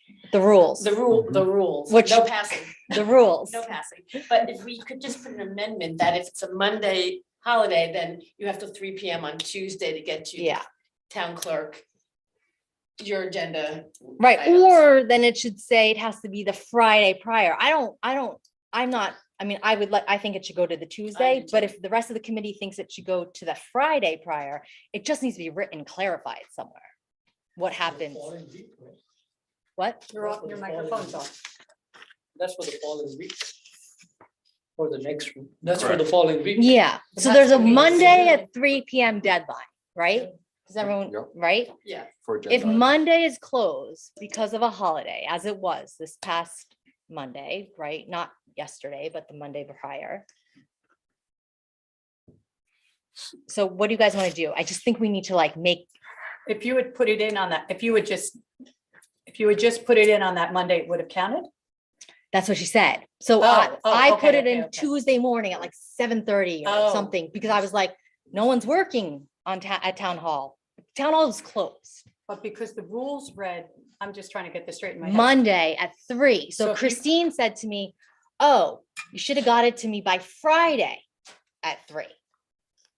I'm thinking Monday's closed, Tuesday by 3. But if you had gotten, let's just pretend you didn't know it was a holiday and you had gotten it on Monday, then it still would have counted, right? Right, but it was, Okay. but town hall was closed, so I made the assumption no one was You checking, assumed. right. Mhm. So I just think we need to be really clear, so I'm asking the township committee to think about. I mean, we don't have to make the decision right it's so now, easy. but it Make needs to Tuesday, be, Just like a bank holiday. I think it should be Tuesday 2 by 3. Alex, what do you think? You looked like you were gonna talk. Well, the only thing I was gonna say is that, look, and I'm not passing judgment on any of this, is that, one, our deadlines don't change just because of the holiday. So like, we have certain points that we're trying to make. So just said, I think. Or it could stay Monday. Stay Monday, send an So, email. but it needs to be clear Send an email. that emails are getting, like, wouldn't say it's a there's Tuesday. work then happening on a Well, holiday. No, it doesn't have to be clear that it was, that the work was being done on a Monday, but just that the email was received on a Monday by 3 p.m. But can I just say something? I think that if it's something that we know that the council member knows that they're gonna do, I'd advocate to, in other words, if this is something that you're planning to put on the agenda, I would say that it should go in on Friday to give everybody more time to organize for it. I mean, if there's an agenda, if it's a last minute emergency. Well, it's not last minute. I mean, that's not last minute. No, It's still a there's a week out. distinction. There's a So distinction. that means like today, Yeah. whatever happens today, that Yeah. means the agenda items for the next meeting have to be in by Friday. No, I mean, like if there's. No, that's what you're saying. No, I'm not saying that.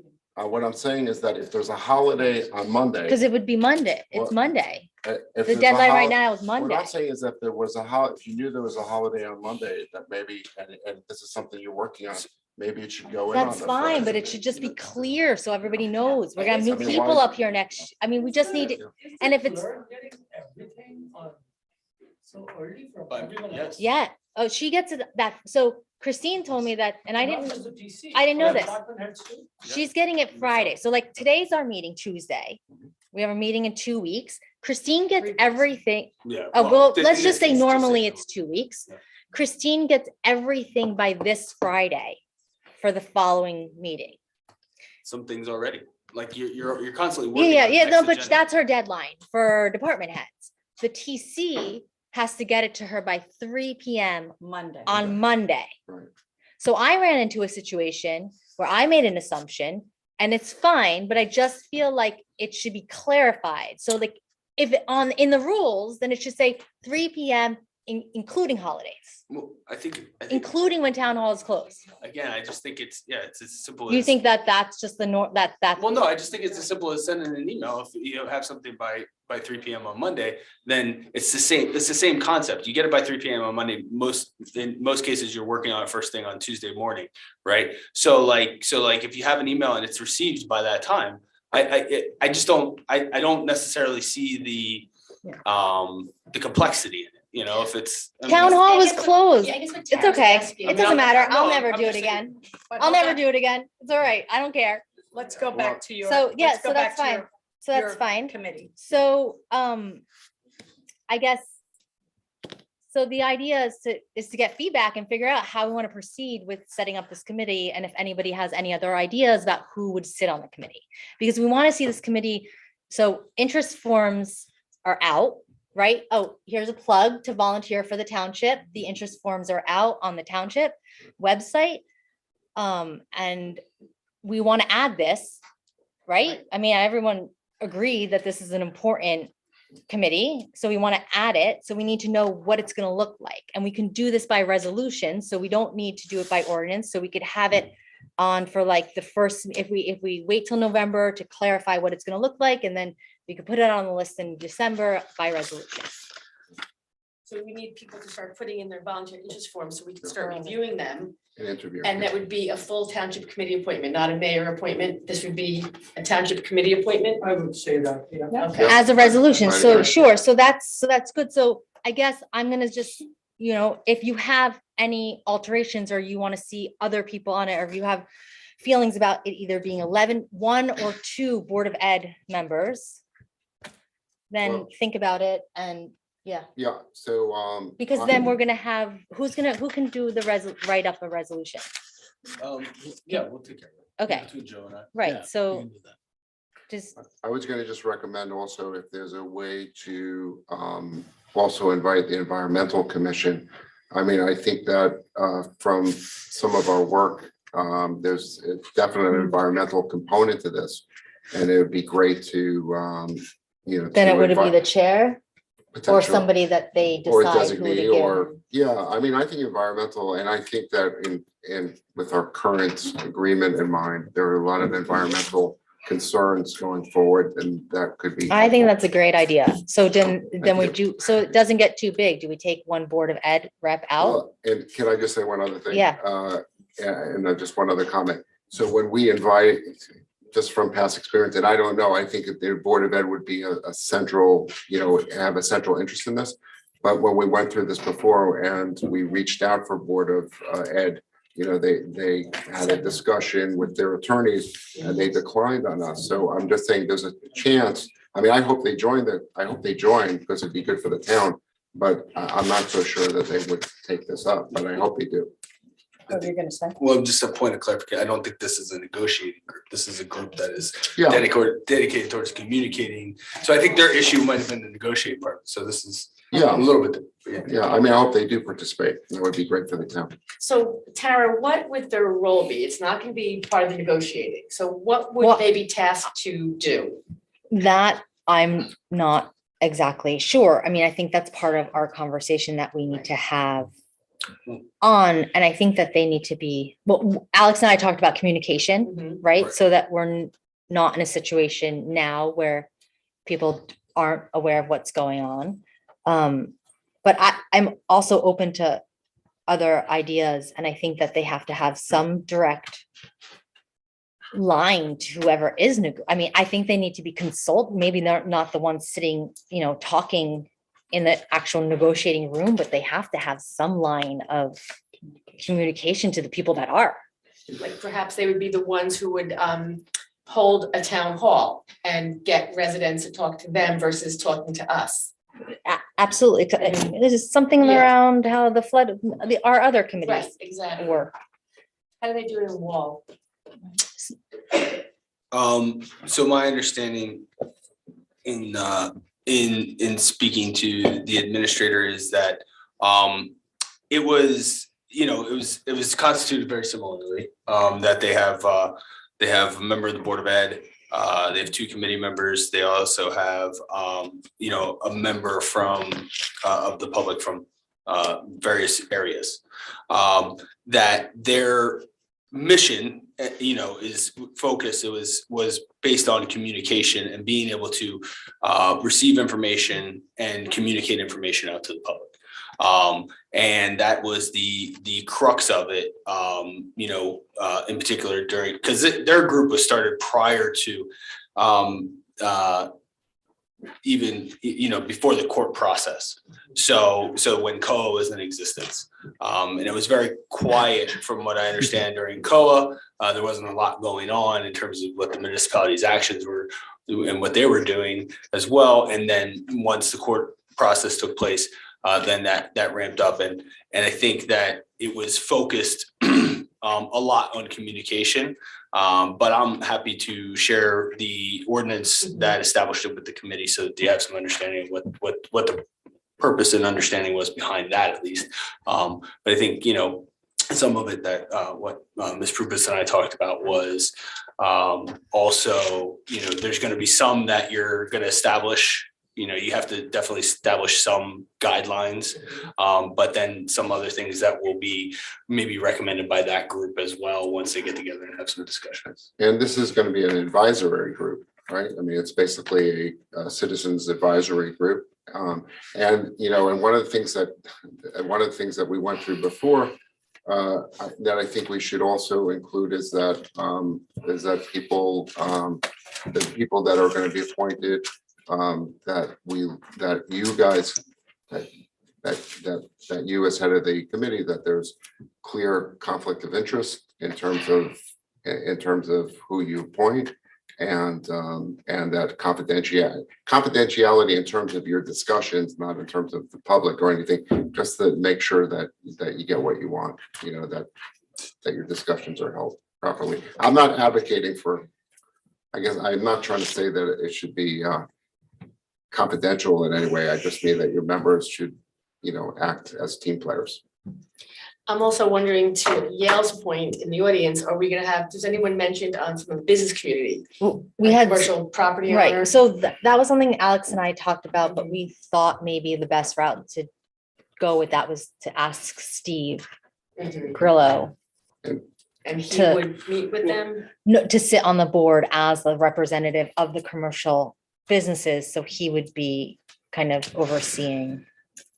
I don't know, I think the commercial property owners who were kind of sidelined by the densities that happened in downtown, there never were density restrictions. So maybe if a commercial property owner, I don't know, we have quite a few, were to had been part of the discussion, this is where they would have realized what this was meaning to them. But, you know, they're really negatively affected by these overlay zones.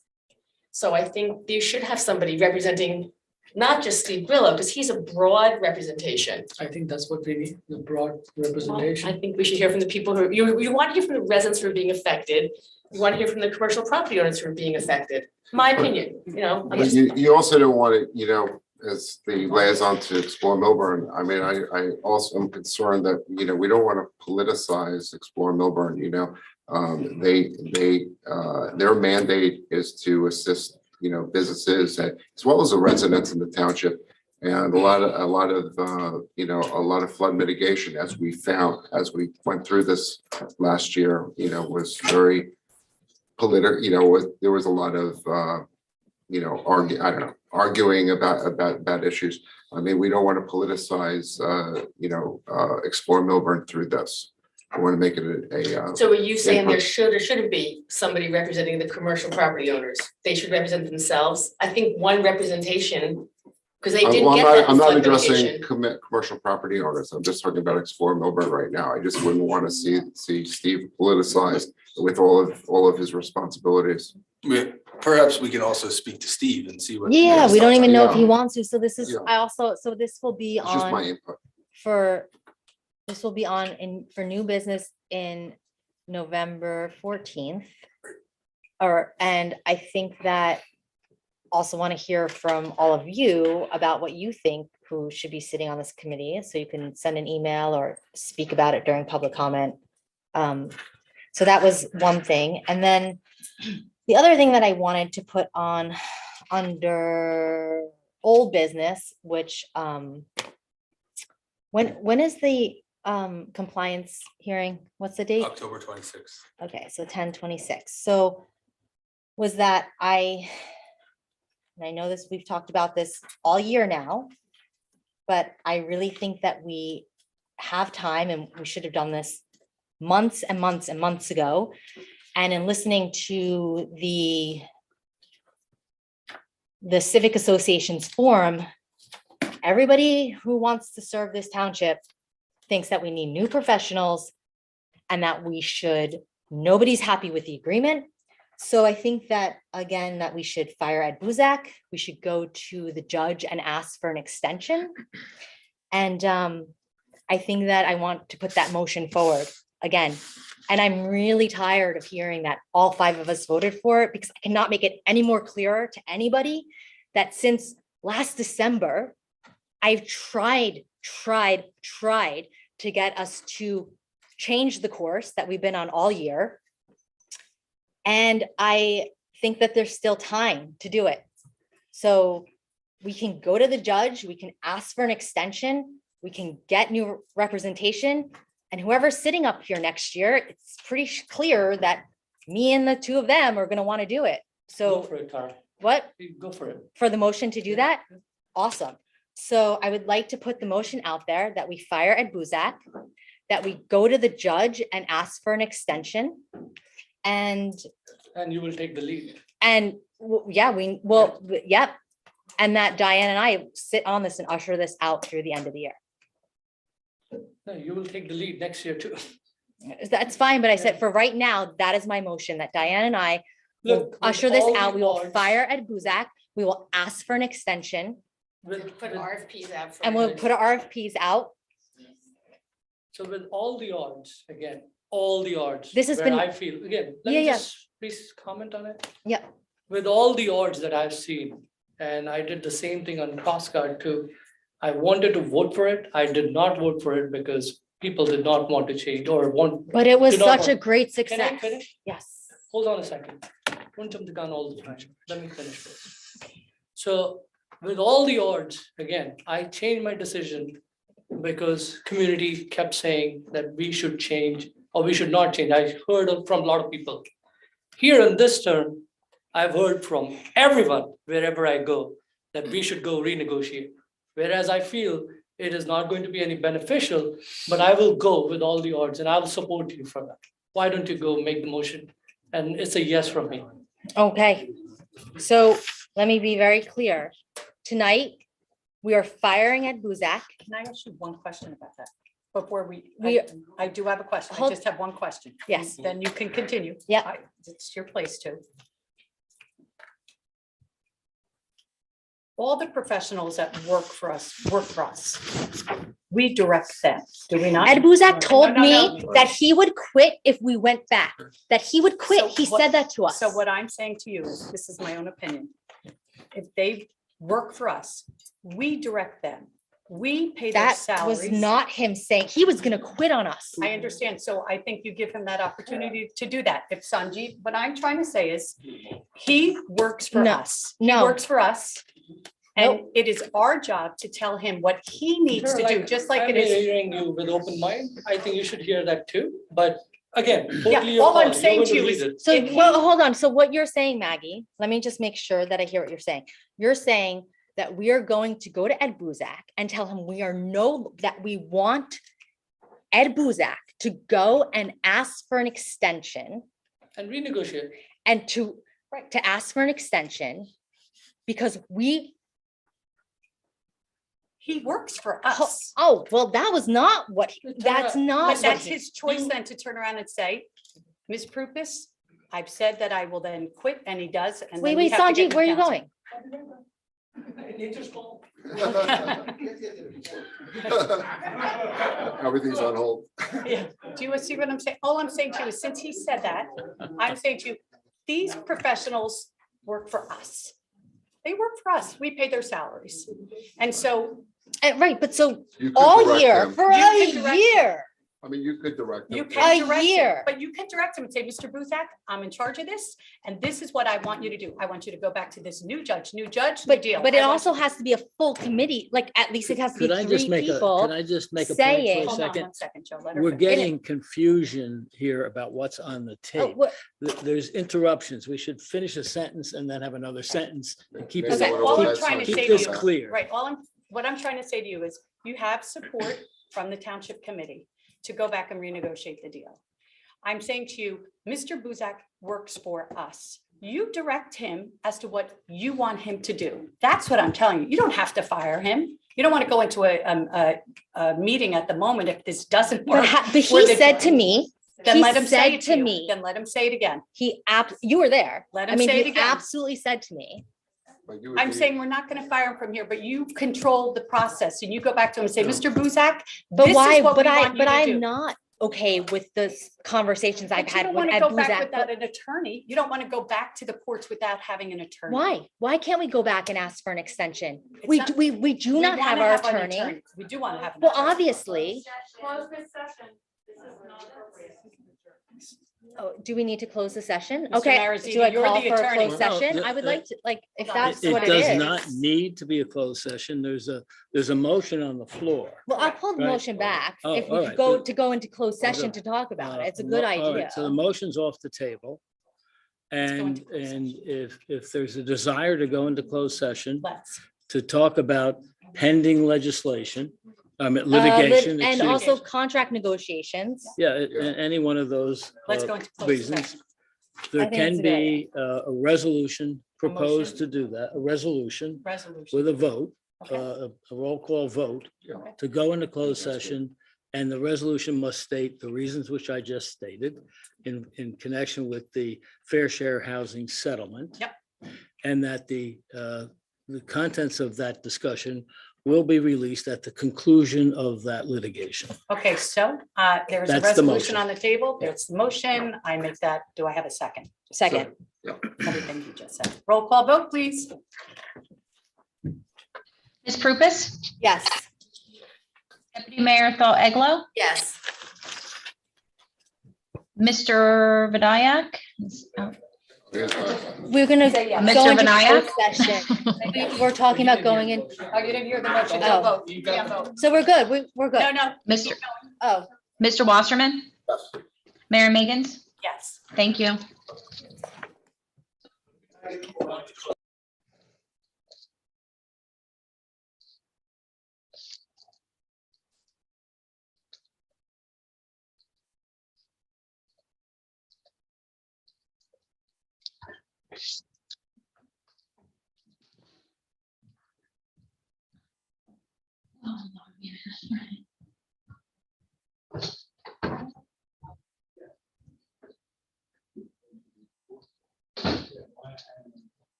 Get to the bottom.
It's right there, sorry. The restroom.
We are gonna do it, Fran, we're gonna do it, after this is done, we're doing it.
Richard, so that candy down there, I was, that's what I was looking for. But, no candy stays. Unfortunately.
Christine?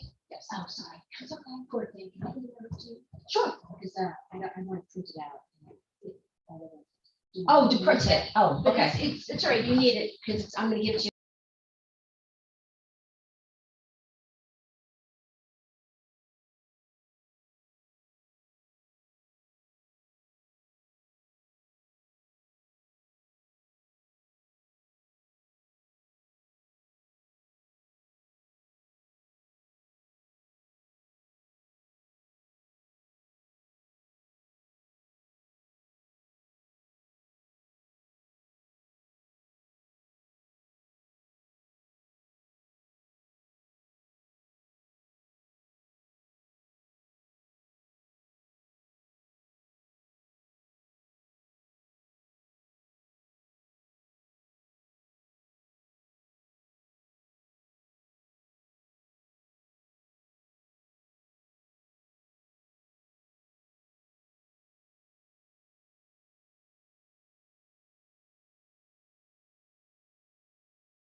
No, something about sugar. Can we just Okay. vote on it? Yeah. And we're back.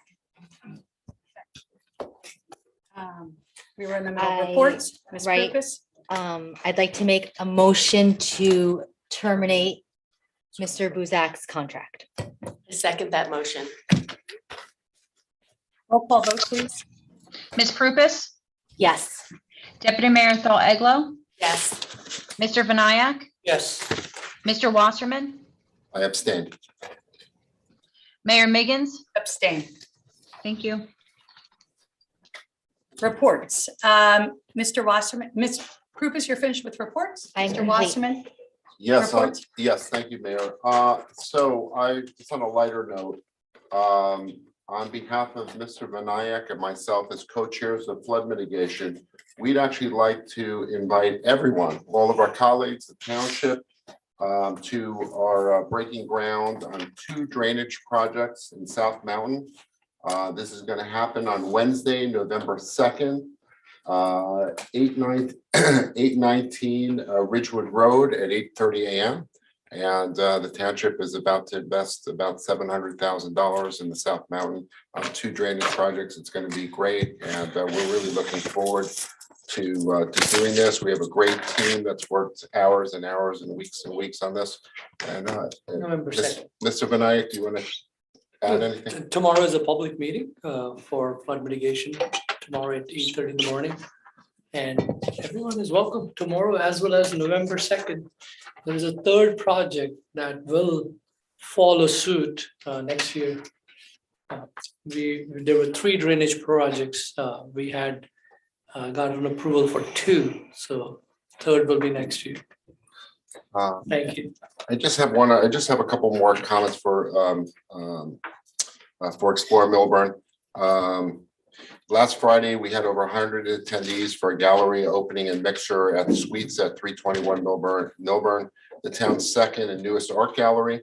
The studio at Green Door unveiled the first exhibition by artist Sandra Charla. The studio is open Mondays from 10 to 2. We have a free program. Our second business training course with Union County EDC is on October 27th at 9 a.m. at Town Hall. To register, you go to social media for small businesses. The email is steve@exploremilburnshorthills.org. And those are my reports. Okay. Ms. Eglo, any reports? No. Okay. None for me. Great. So reports, and none for you, Mr. Bennett. I apologize. Before we move on to public comment, I hereby appoint Corey Biller, Class 4, to the Planning Board to the vacant alternate 1 position with the term expiration of December 31st, 2023. Public comment. When invited to speak, please come to the lectern, clearly state your name and address, and speak loudly so that your comments may be understood by all and properly recorded. For the convenience of our community, there is a remote option available. If you called in and would like to comment, please press *6 now. If you are attending by computer or electronic device, please click the raise hand button. All members of the public wishing to speak will be put into the queue to address the committee. Whenever an audience or committee member reads verbatim from a prepared statement, please email a copy to the Township Clerk's office at townclerk@milburntwp.org. To help facilitate an orderly meeting and to permit all to be heard, speakers are asked to limit their comments to 1 3-minute session. You will be prompted when there is 30 seconds remaining. Each individual will be given 1 opportunity to make their public comment. Please be patient, and we will address each member of the public that wishes to speak. This is a business meeting, and please do not address professionals or staff directly, and please direct all comments to me. A reminder that we are all neighbors and personal attacks will not be tolerated. I will now open the public comment period.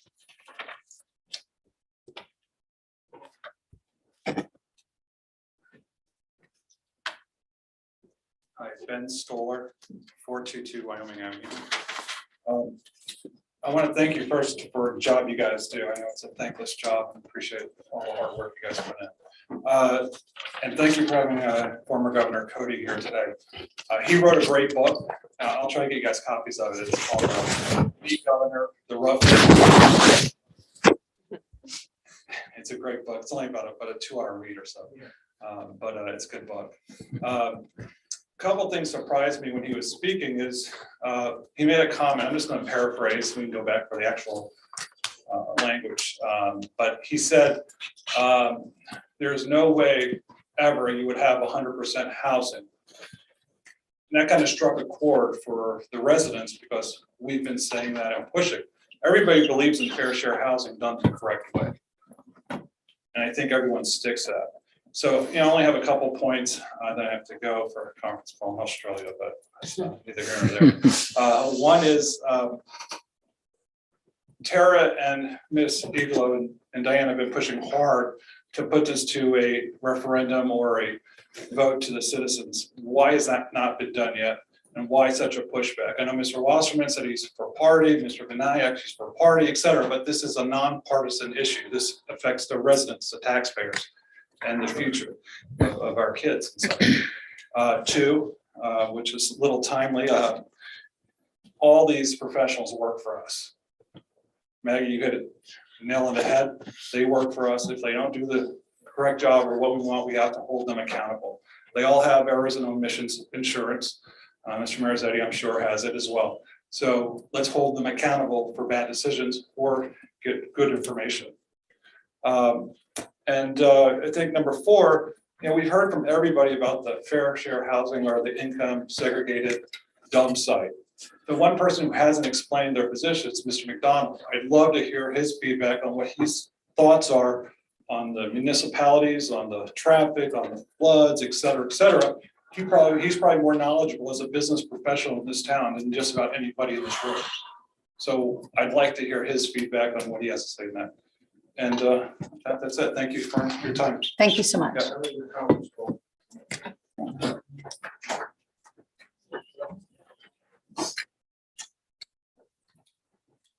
Hi, Jay Morelli, 1 Claremont Drive. I'd like to start with a few thank yous. First, to Mr. McDonald for sorting out the unused Comcast cables running through the trees to my home.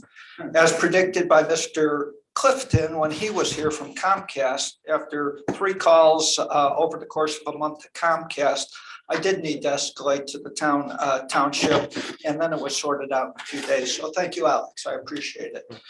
Second to Committeewoman Prupis for bringing up discussions both on the Citizens Committee for Affordable Housing, as well as the formation of a Charter Commission. Thank you. And finally, a thank you to the candidates that participated in the candidate forum at the Education Center and their unanimous support for the formation of a Charter Commission.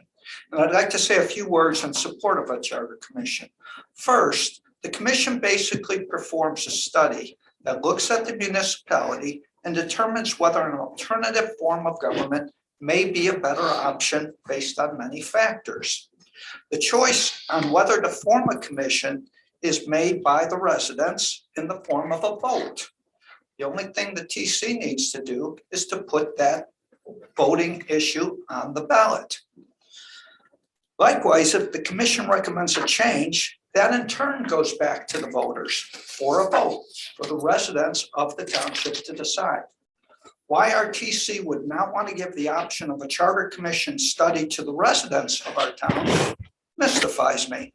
If residents don't want it, let us vote no.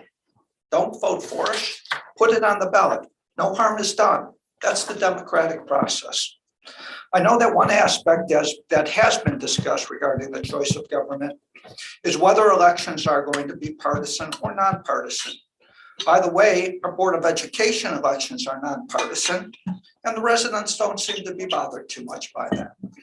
But there are several other important aspects, such as whether the use of public initiative and referendum are permitted, whether there's an elected mayor, and whether that is a strong mayor or a weak mayor, the size of the governing body, and whether they are elected using a ward system with representation based on neighborhoods or completely at large. For the record, less than 1/4 of the municipalities in New Jersey are governed under the township form of government. Some had originally incorporated as a township, changed to a city form of government. Livingston switched to a Faulkner Act council manager. Chatham is comprised of a borough and a township. The borough uses the borough form of government, the township uses the township. South Orange and Westfield are governed under special charters. The list goes on. Finally, if I recall at the last meeting, Mr. Marzini said he was not familiar with the process for launching a charter commission and would get more information. I did not hear that on the report out. So I thought I would offer up this very informative document from the Boston School of Planning and Public Management entitled Change in Municipal Organization that explains the process in very easy to read English. Hopefully the new town council, which takes office in January, will support the formation of a charter commission. Thank you. Thank you, Mr. Morelli.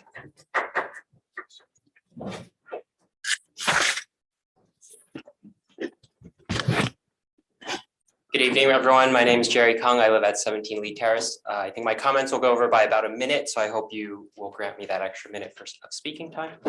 I'm very sorry I couldn't attend in person earlier since I missed the opportunity to see Governor Cody in person. So it would have been nice for me to have had some advance notice on that so I could have changed my plans accordingly.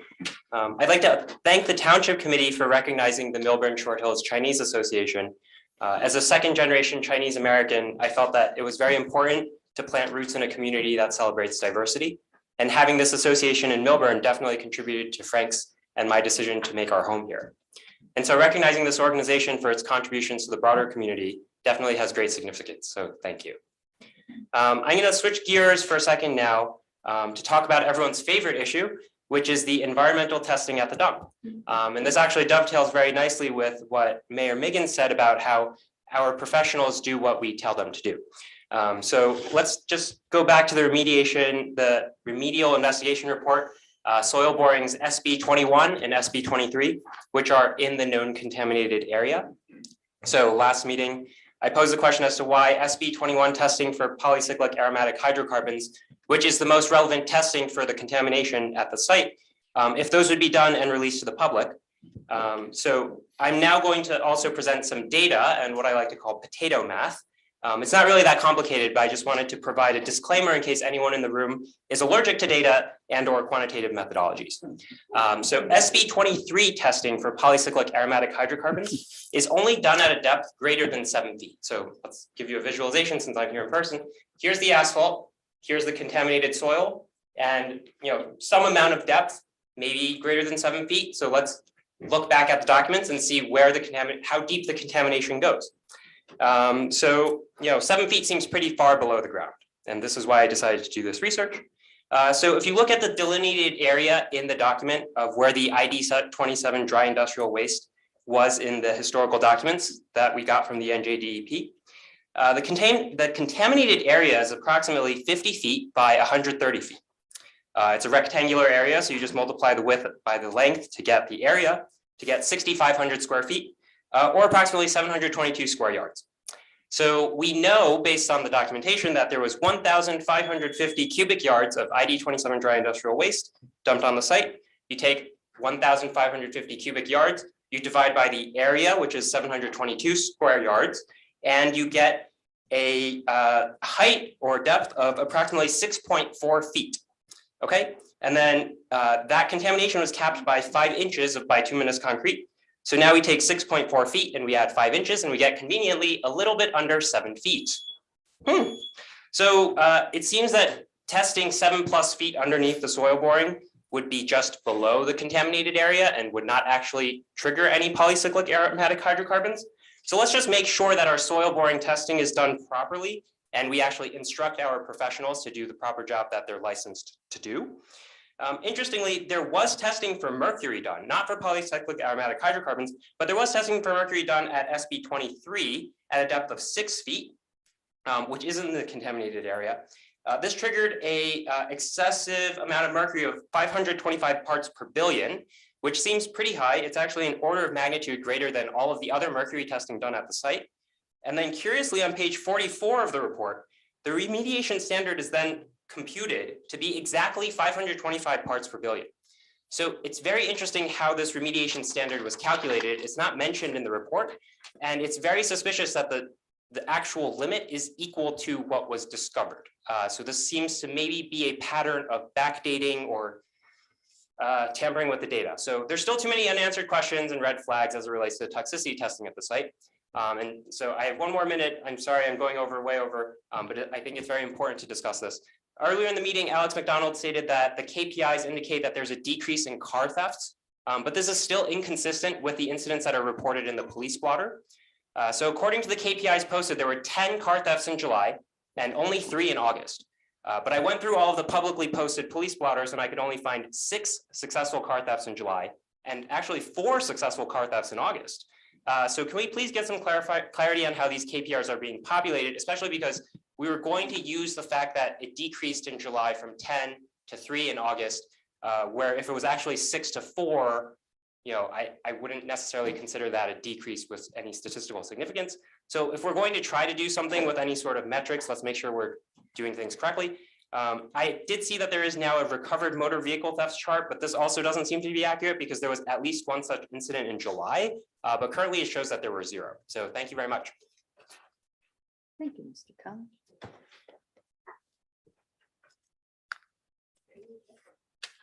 Hello, Good evening. Leah Cruz, 39 Whitney Road. 3 quick things regarding the police. Alex, I think already knows. I'm going to ask about the police blotter. I had emailed. I only got 1 response back from Diane. And then it did appear on the website. I just really would like there to be consistency. I am interested in crime in town and I do go look for it. So if it's going to be 3 weeks, that's fine. But it would be nice if there was some consistency to when you put that blotter up. So I live on Whitney Road next to, very close to the middle school. The side street, Haddonfield Road, right where the middle school is. You're not supposed to make a left turn there if you're coming from town, going up, middle school's on your left.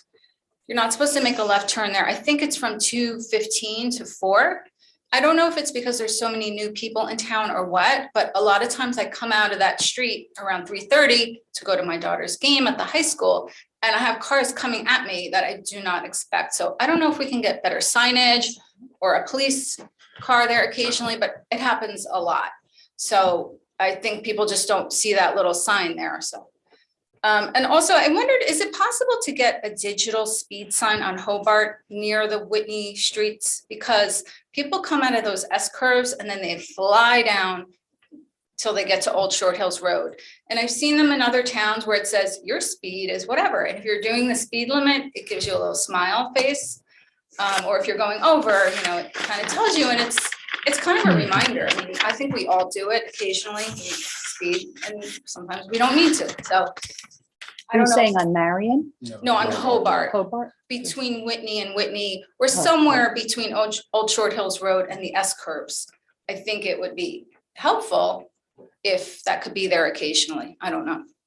I don't know if we own one or if it's possible to get one, but I think it would help people just realize if they're speeding, even though we have speedometers. Okay, I'm just gonna talk about affordable housing real quick because I don't know, I feel like there's a lot of misinformation out there. People are saying, oh, everybody's afraid of 100% affordable housing. I don't think anybody's afraid of it. I think, number one, I don't think anybody thinks that dump site is a great location for it. And if you look at other towns, the towns that have 100% affordable housing, Summit, Madison, they have smaller units. The Summit has a 30 unit and a 40 unit, and they're townhouse style. They're not big apartment buildings with 75 people. Even Madison, right now, the most they have, I think, is like 12 or 16. They're building them. I think Morris Plains has maybe 50-ish, but that's not even a comparable town. So I don't think it's fear. I think it's that location is going to just bring disastrous results to our downtown traffic and a lot of other issues. Anyway, one other quick thing, sorry.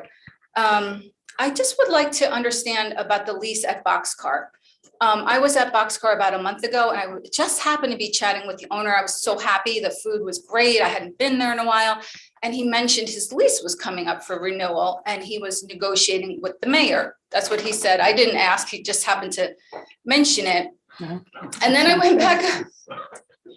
It's a 10-year lease. 10 years still. Okay, It's not I was just Whatever he asking. said was not remotely true, because his lease is not up. That's what he said to me. I'm just repeating what was This lease is said. enough. And then there was an incident with another resident in town who was going to have a political event there and it was canceled. I don't really know the circumstance of why it was canceled.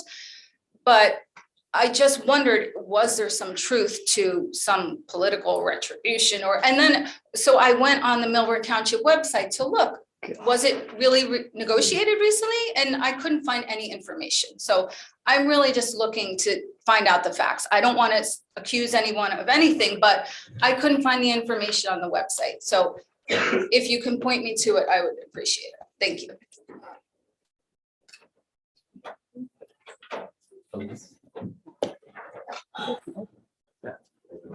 Can Oprah. Okay. Good evening. Thanks for being here this late. You're all volunteers and hardworking and have everybody's best interest in mind. So appreciate your public service. Speaking, okay, Sir, so your name? my name's Yale Klatt. Thank you.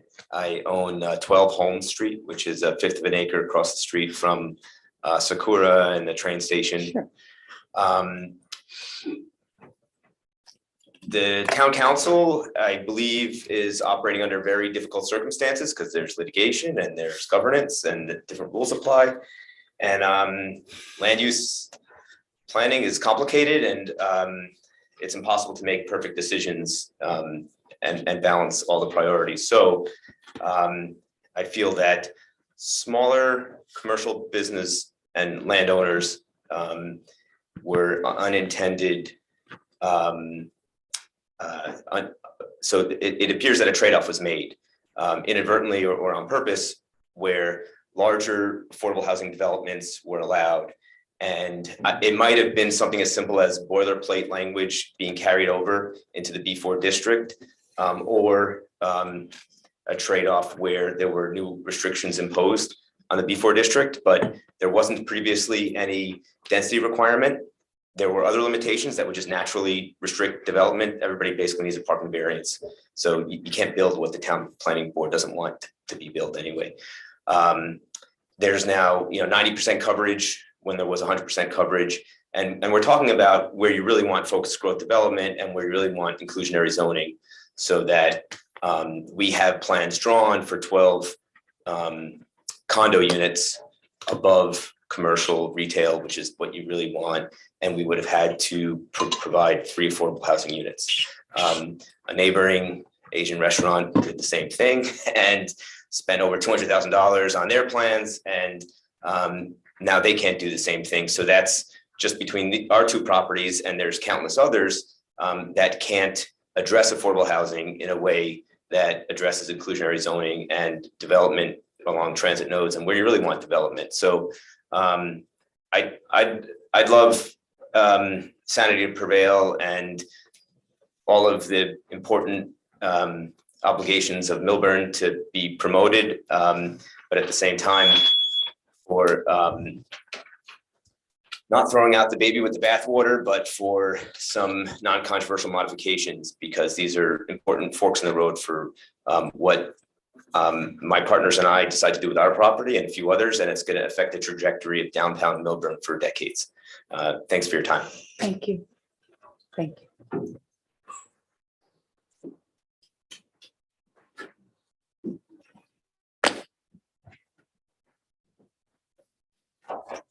Good evening, Carrie Urso. So I ask, why the personal attacks on me by certain candidates running for TC? I'm not running for TC. Yes, our company is suing the township. So why was it important to disclose this during recent candidate forums? The fact is that this body continues to vote unanimously to litigate and not mediate, when it was advised multiple times by Judge Moore. Why was this not mentioned? Why wasn't it disclosed that I am standing up for my rights? Your attorney has not provided a written opinion on a conflict of interest, and it's simple, taxation without representation. Why hadn't Deputy Mayor Eglo disclosed that she was not in support of approving ordinance 2561-20? In reviewing all CIT events with a naked eye, clearly you could see that the representation has focused bigly on downtown. Multiple property owners within the 5 districts have been in support of not approving the CID, including past Mayor Burstein, past Mayor Becker, Deputy Mayor Eglo. It's in the August 18th, 2020 minutes. Sadly, no one wants the retaliation we are enduring, which brings me to my next comment. Follow the money. Certain supporting property owners needed something from the town. So deals are being made, and the property owners walked away from supporting our lawsuit. Through the years, together with my family, we made business decisions, followed the rules, and sought proper zoning approvals with all of our endeavors in accordance to the rule of law. We didn't make deals. Pre-CID 2020, there was a designated property within the CID assessment. And post-CID 2022, that property has been carved out. Why? I discussed my concerns with the tax assessor that we have received a proper zoning approval and granted a use change on one of our properties. However, we were not exempt from the CID assessment until our property is fully developed. But yet, particular properties which were carved out and exempt from this assessment because of zoning change. However, the property owners were still able to use the premises and collect commercial rent, while other property owners was granted easements, and another property tenant that's not even within the CID is being awarded benefits. And why? Also, why is it that the citizens in the public are being criticized for disrupting business meetings and making it difficult to do business? Or is it that amongst the five, who to mention a few, fought for our rights to be heard, made the agenda packet available to the public, discovered a $2 million of overpayments to the township attorney, introduced Nixle, and of course, brought attention to the dark local access channel? These same five did all of that and more. Milburn does deserve better. Just tonight, if I could add the bill list, once again, Alex, this is the Black River. It's on your bill list again today. I've asked multiple times. I've asked at the SID meeting, why is Black River Design being paid by the township? Nixle, can you tell me the update? Does it cost the town to register, to be a registrant on the Nixle? And Nixle is I don't know if it's the same as the Smart 911, but I did send out an email with these questions, still haven't gotten a response. And lastly, local access channel, because Milburn won't, Summit has. And it's unfortunate because there's an opportunity here. Hometown TV is doing a PSA for Summit candidates. However, they have afforded the space and availability for Milburn of Township candidates. It's unfortunate that all the candidates are not afforded the same opportunity. So you're doing an injustice to let the people that are not able to go on YouTube or any other outlets. It would just be an opportunity. I mean, there's other ways that we could use it and you choose not to. And honestly, you're doing a injustice for all of your candidates, not just one particular party. Thank you and good night. Thank you.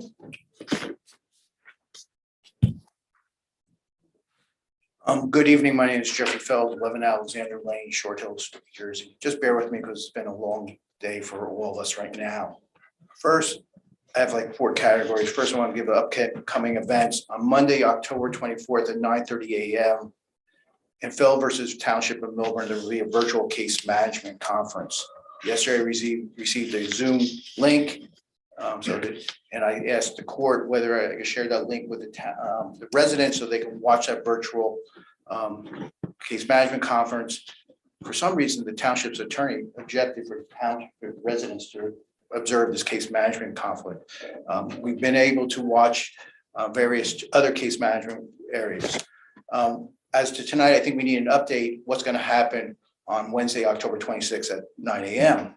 Right now, there's currently scheduled a declaratory judgment action. Who's going to notify the court? Last week, the full page ad is Mr. Our Ledger. I've been asking, where is the order and the notice that's similar to this? We're not ready to go to court next week. We've never followed the report. We haven't put the exhibits. This is why I think action was taken earlier today. Today, I attended a New Jersey continuing legal education election seminar. There were 4 phrases that went throughout the conference. We the people, consent of the governed, state constitutionalism, robust, informed, active citizen participation. This ties into a lot of themes for the citizens that I've been talking about. Prior to this meeting, I emailed to this council and I posted various questions. We have not had responses. One of the questions I have based on everyone reads the newspaper, how much are we going to start in the hole next year in the budget? That being the budget medical premiums that everyone's been reading about 20%. Tonight, you're going to approve a collective bargaining agreement. I sent you what they do in orange, and it ties into the best practice inventory. The public should know what is going to be the additional cost going in the future. So we should know that. And especially with the collective bargaining agreement, it's retroactive. Did we pay or reserve monies to pay for 2021 and 2022? We should know that. I don't know the answer to that because I can't tell you because there's nothing attached of the next election. Last meeting, we had the discussion about the Charter Commission. And that ties into we the people. I'm getting concerned. I heard everyone is a proud local Democrat. I'm trying to figure out what's the distinction between a proud local Milburn Democrat and a Proud Boy. Are you both threats to democracy? I'm proud of the people in this room. We said no to the Taylor Park Rose Garden removal. We said no to the self-fair share housing settlement, no to 100% affordable housing project on the contaminated site. So we said yes to citizens' comments prior to official action and consideration. We said no to Jersey Mike's. We said people are saying no to the Kai Center expansion. And people said no to the expanded and appointed 5-district SID. I know my time is coming up very shortly, but I want to thank Tara for pointing me to the Charter Commission from 1972. Everyone in this room should look at who the chairman was, Daniel J. Moore. I wish Governor Cody was here. He introduced us to the Yiddish word landsman.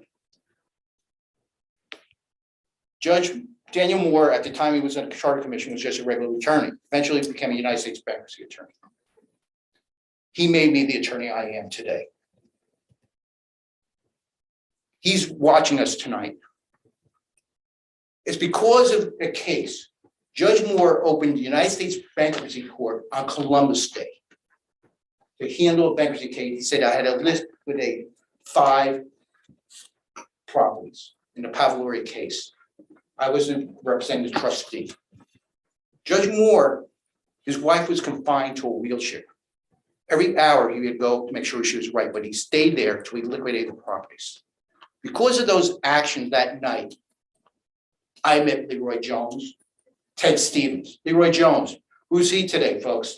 He's the chair of the Democratic Committee in the state. He was the East Orange BA. Who's Ted Stevens? He's our acting county prosecutor. They hired me to be the first East Orange special bankruptcy counsel. I met Don Steckroff, because he was representing Freddie Mac. We had a liquidated property. Does anyone know about Don Steckroff? He was a postal worker who went to night school and eventually became a United States bankruptcy judge. But the wisdom, I'll go quickly, that we should learn from Judge Moore. He told me these first things. Everyone understand what the Irish boardroom is. That's the dining, that's the kitchen table. Courtrooms have hallways, and you use them. You talk to your adversaries. That's what doesn't happen here.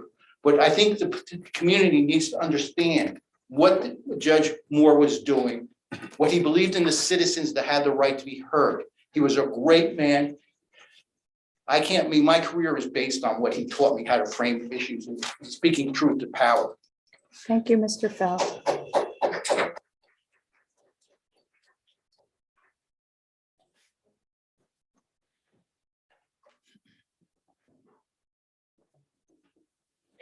Hi, I'm Good Frank evening. Sacamandi. I live on Lee Terrace. And to make Maggie happy, I will disclose that I am the Republican candidate for Milburn Township Thank you, Committee. Mr. Sacramento. You're quite welcome, Mayor Miggins. So Mayor Miggins, it's interesting that earlier tonight, you suggested that Buzak should remain as the town's fair share attorney and that Tara could direct Buzak to negotiate differently.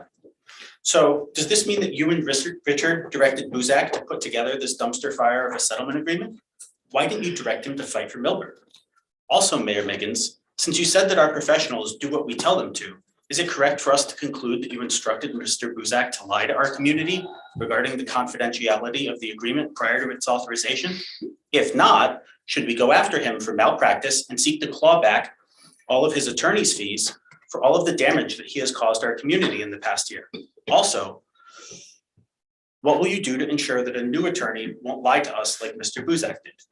To be clear, I am delighted that this committee finally listened to what I and many other residents have been saying for months and months now.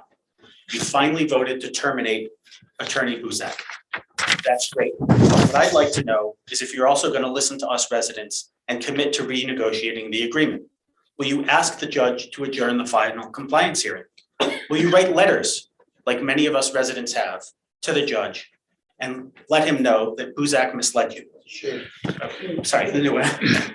And let her know. I have to interrupt for a moment because of what I've said in prior meetings. When you call somebody a liar, if it's not true, it's defamation. And that is an exposure for both you and this township committee. It's my obligation to point that out. I've been involved in litigation I where believe the word I used was misled. you not said lie. lie. You said lie at least twice.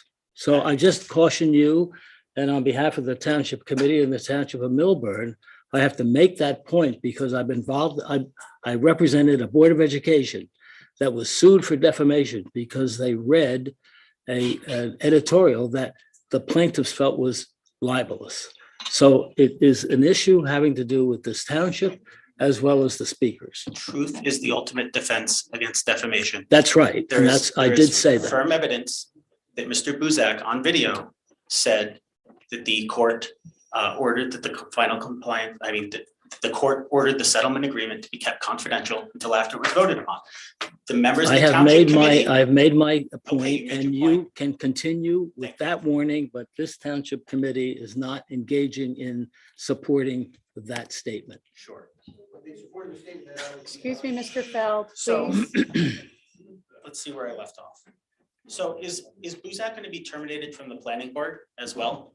Because you guys talked about terminating his contract. You voted on that. It wasn't clear exactly which contract you were terminating because he does serve in 2 different capacities in town. Also, I'd like to point out that former Governor Cody seemed to indicate that he did not agree with the concept of 100% income segregated affordable housing developments. He also didn't seem to be aware of any other 100% income segregated affordable projects in the state. While they certainly exist, I have yet to encounter a single member of the state legislature that thinks 100% income segregated housing is a good idea. Given all of this, we should scrap the dump project. It's ill-conceived, and the income segregated dump project is just not the way we should be doing affordable housing. We should also join the 13 other towns that are suing the governor to reconstitute COA, because it certainly seems that the legislature is the more appropriate place to handle affordable housing. The Short Hills train station project that Diane Aglow spoke about last week seems rife with issues. I'll address some of these at the upcoming information sessions that are going to be held. However, I find the scheduling of the 2 info sessions on this project to be especially problematic for the computers whom this would impact the most. One of the information sessions is scheduled to begin at 6:30 p.m. on October 26th. Many commuters won't have even returned from the city by that time. The second info session, I believe, is scheduled for the middle of the workday on November 1st. The scheduling of these sessions is unacceptable. It almost seems as if they were scheduled to deliberately exclude those that would be most impacted. So this echoes, some of the things that Jay Morreale brought up. At the last Township Committee meeting, a discussion took place about reevaluating our form of local government. I believe there's an informal poll conducted, and Miggins, Vinayak, and Wasserman unsurprisingly indicated that they were against this. I see no reason why anyone would oppose this idea. Our residents have the right to self-determination. Residents should get a say in their form of local government. Our current Township Committee form of government is old. It needs to be modernized, and we need to add initiative and referendum. I've also spoken to many residents who would be interested in exploring whether we could make the Township Committee nonpartisan for its elections, much like we have with the BOE. Exploring options is never a bad idea. And I urge Miggins, Wasserman, and Vinayak to put aside their partisanship and reconsider the formation of a charter commission to explore options for modernizing our local government. Finally, many residents have spoken about the lack of civility in these Township Committee meetings. I suggest that perhaps those sitting on the dais take a step back and reflect how they speak to one another during meetings. All too often, you interrupt one another or at times outright hostile to one another. Also, you may wish to reintroduce a second comment period. I suspect the reason that some residents speak out of order during the later half of the meeting is because they're not given a chance to respond to comments or factual errors that you may make. So I really encourage you guys to treat each other better, to treat the residents better, and let's conduct this like a business meeting, like it should be. So thank you all.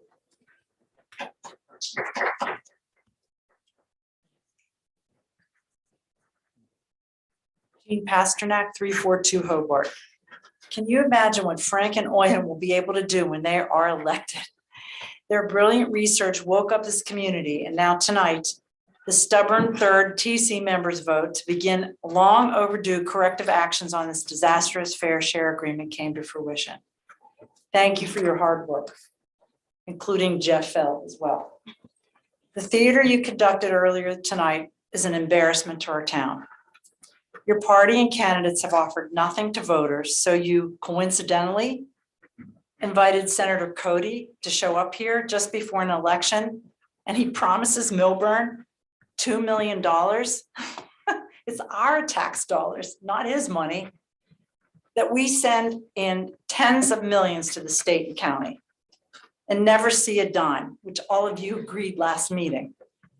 2 million is a pittance, and it's a disgrace to have that happen in a meeting right before the election. Now, this was no show. Thanks, Mr. Feld, for your question to Senator Cody. He confirmed each one of you have broken the law by denying our constitutional rights. But really, Mayor Miggins, are you trying to buy Milburn voters? Just like Diane and Dave Morrow taking campaign contributions from Ken Mandelbaum, the developer of the former Annie Says property on Milburn Avenue, adjacent to Bucolic South Mountain section of the town, while they tell the voters they are against this project. It's just astounding. And why are you too pushing misinformation out to the town's voters like the Dem Party boss, Annette Romano, who lied over and over about her counterpart, GOP County Chair Mary McNett, stating she is behind the recall of you and Mr. Viniak? You and Ms. Romano are well aware this is a lie, and yet you keep repeating it. The Democrat organizer of this recall, Renee Paparian, stated publicly, Mary never has had anything whatsoever to do with this effort. 3 Democrats, 2 Republicans, and an independent are the panelists driving the recall. Please stop lying. Thank you. I find it disingenuous that Eglo, Morrow, Romano, and Cohen have all taken credit but never acknowledged Dave Cosgrove. It was his brilliant idea of creating a Citizens Advisory Committee for affordable housing. He handed you, Mayor, and the TC a model ordinance from other towns weeks ago, but it was delayed by a Columbus Day problem. It's ridiculous. This is an emergency. It's our top priority. What's taking so long? Where have you been for 6 years, Ms. Eglo? And why have you never thought of this idea before of including citizens in a transformational decision for this town? Suddenly, before an election, you thought about it, that someone else did. Before you guys approved an agreement that will likely bring 4,000 new housing units, a 70% increase to what we now have in our town. Where are the letters to the judge objecting to the agreement you say you now wish you hadn't voted for? Actions speak louder than words. Lastly, let's talk about tax increases looming ahead for this town. The Eglo open space tax and the stormwater tax. What about what we are facing? A huge increase, 22.8% approved by the New Jersey Health Benefits Commission for local government workers' premiums.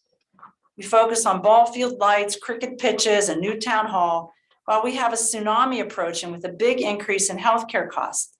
South Orange leaders are holding a rally on October 19th to protest this absurd increase on towns across New Jersey. Quote from them, local officials say that the increases will make it impossible to balance local budgets without massive tax hikes by towns and school districts and or massive service cuts and layoffs. What is Milburn doing? Thank you.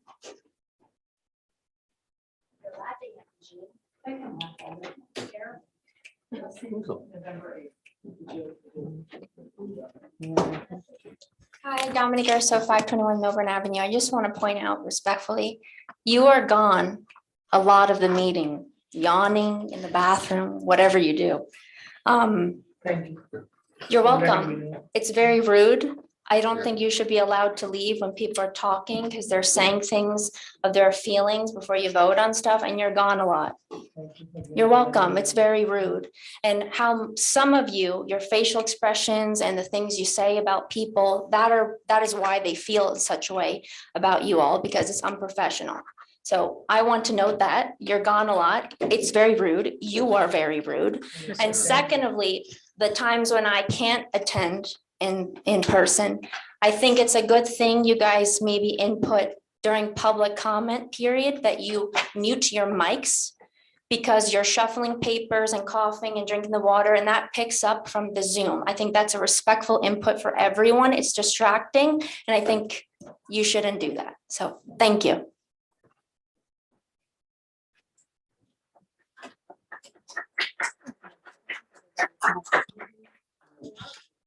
Everybody's mic is muted, just okay. Can you go to, thank you so much. Hello, folks. Can you hear me? We can. Good evening, Mr. Cosgrove. Good evening, folks. Dave Cosgrove, 99 Oakview. I have a question for your counsel, and also just a general comment on the citizen committee on the fair share issues. And I appreciate everyone's support on that citizen committee. I do think it's very important. The most important aspect of that committee, to me at least, is that the committee have access to all of the information they need to be able to consider things.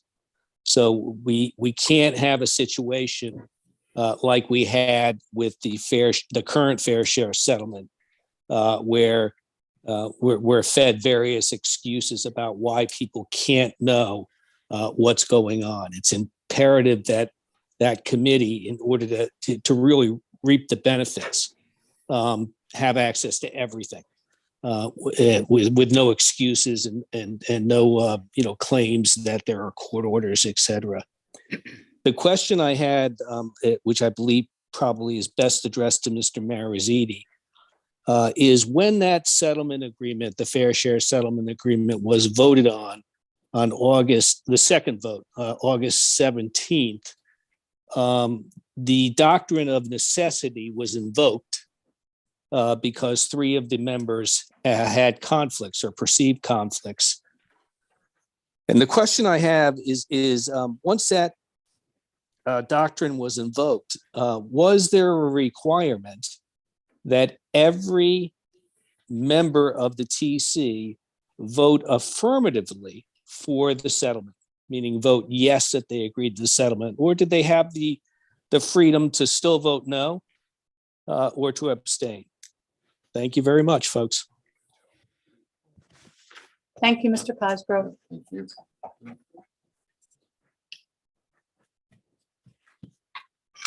Okay, I will now close public comment. Let's go, Mr. Carlin. Hold everything. Come on. Hold everything.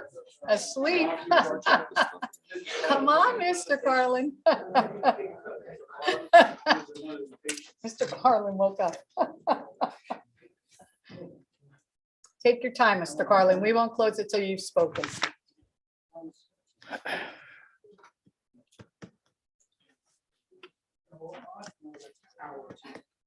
Let's go, let's go.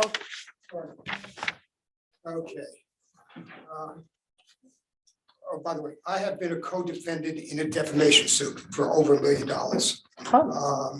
And to be guilty, there's something called the United States Supreme Court besides everything else, as you know, and it's very, very difficult to convict someone.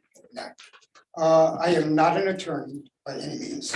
Oh, by the way, my name is Al Carlin, 246 Milburn Avenue. Thank you, Mr. Carlin. And I was surprised and dismayed, as were several Milburn Township retired education professionals, that a township committee member came across at the September 20th meeting seemingly without comprehension on the basis of the judicial system. The governor does not hire judges in New Jersey. This word hire, very, very important, because there is a process. It is a really, has a paperwork, it's 19 pages of how it happens. It's very, very important. He's nominated, and there are many, many vacancies, unfortunately, because it's very, very political. The Democrats, the Republicans. And as far as who is handling the case, it is decided by a particular judge, the assignment judge in Essex County, the vicinage. You know, I'm not an attorney. I don't know very much about this, but I read a little bit. And there's something else. I was listening at the Park Avenue Synagogue on Yom Kippur, and I was listening to the words of Richard Haas, Dr. Haas. And he was talking about understanding the basics of civics. And I think it's very, very important. that we understand what a democracy is and the importance of understanding the basics. And when we use the words higher, it's very, very important that the children and the students understand that they don't get hired. You know, it's important. You say you're a Democrat, I understand that, you want to be a Democrat. I don't care if you're a Democrat or a Republican. But it is important that children understand the basics of how people become judges, how they are elected in the society. Do you know, I follow the courts. And when I can't sleep, I read the federal regs. This is the law of the land. And this is why we have a great library system. I read books occasionally. And you should go to the library, you can read the judicial system, you can read everything about what happens here. You can find out the chief judge, how, you know, on a particular day, what is the Superior Court judge, or Jody L. Rosenberg. Do you know Jody Rosenberg? You know, you do know her. Guess We all what? She is in Superior Court, Family Divisions, Essex County, Vicinage 5. And she was nominated at the same time. And she was Chief Justice, dated June 29th, 2022. The same day, exactly, that the judge who was looking at the case concerning the fair share affordable housing. Just little things like that. And you find out exactly how things do and who assigns the judge and how it is done. Just little things, and this is important. I mean, I'm not that smart, but I read a little bit. Like I said, I graduated last in my class. I have more. One more thing. I originally came only several years ago about fire protection. Now, as you know, Yes. I'm only concerned about the tenants. Yes. I have been a landlord Okay. and an owner, but I've been a tenant for the last 29 years. And I thank you for all of your good service. Thank you, Mr. Clark. David Morrow, 1 Ivy Terrace. I am an independent candidate for Milburn Township Committee. I'd just like to say a couple of things. It's late and we're all tired. We heard some wonderful things here tonight, and obviously with the revote on our legal representation for a township, I want to thank the entire Township Committee for doing that. But the last thing we need here is politics. This is not a place for partisan politics, for innuendo, for the kind of politicking that has gone on at this point. We don't need it. We are an intelligent town. We are a committed town. We don't need this kind of partisan politics here. Thank you. Thank you, Mr. Morrow.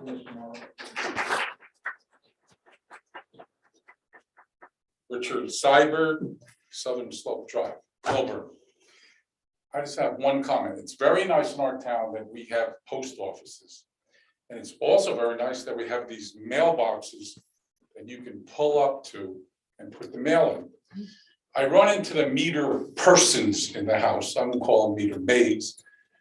And I said to them, why do you not give tickets to these people parked in front of the mailbox that's for pull-up? And they say, well, maybe they're moving, maybe they're this, but they always give parking tickets to people who are eating, using services. They don't say, well, maybe they're eating or using services. There should be enforcement of a person parked in front of those mailboxes.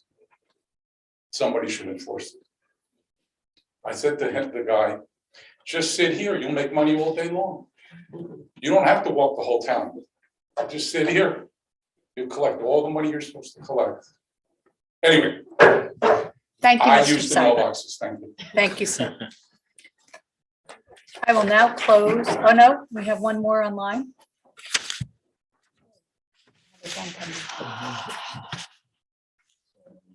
That's okay.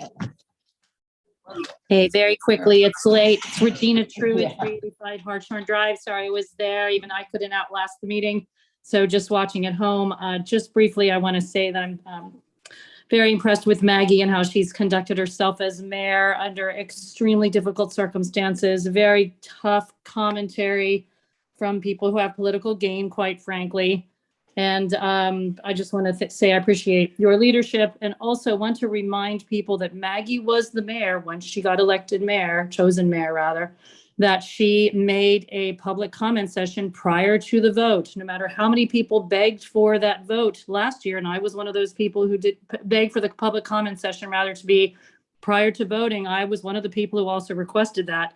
It didn't happen until Maggie was mayor. So I want to point that out to everyone and also extend my thanks. And thanks to you all for your service, and have a great night. Thank you, Mrs. Truitt. I will now close public comment period. At this time, our professionals and committee members may directly answer any questions made by the public. And I am going to start with our business administrator, Alex McDonald. Are there any comments you wish to address, sir? I'm just gonna ask a question back to Mr. Siebert about which mailbox. Directly across the street from the post office. Thank you. Directly, the Milburn Post Office. Yeah. The only, again, the only thing the lease with the boxcar, one is not negotiated directly with any one person. And it was automatically renewed in 2021.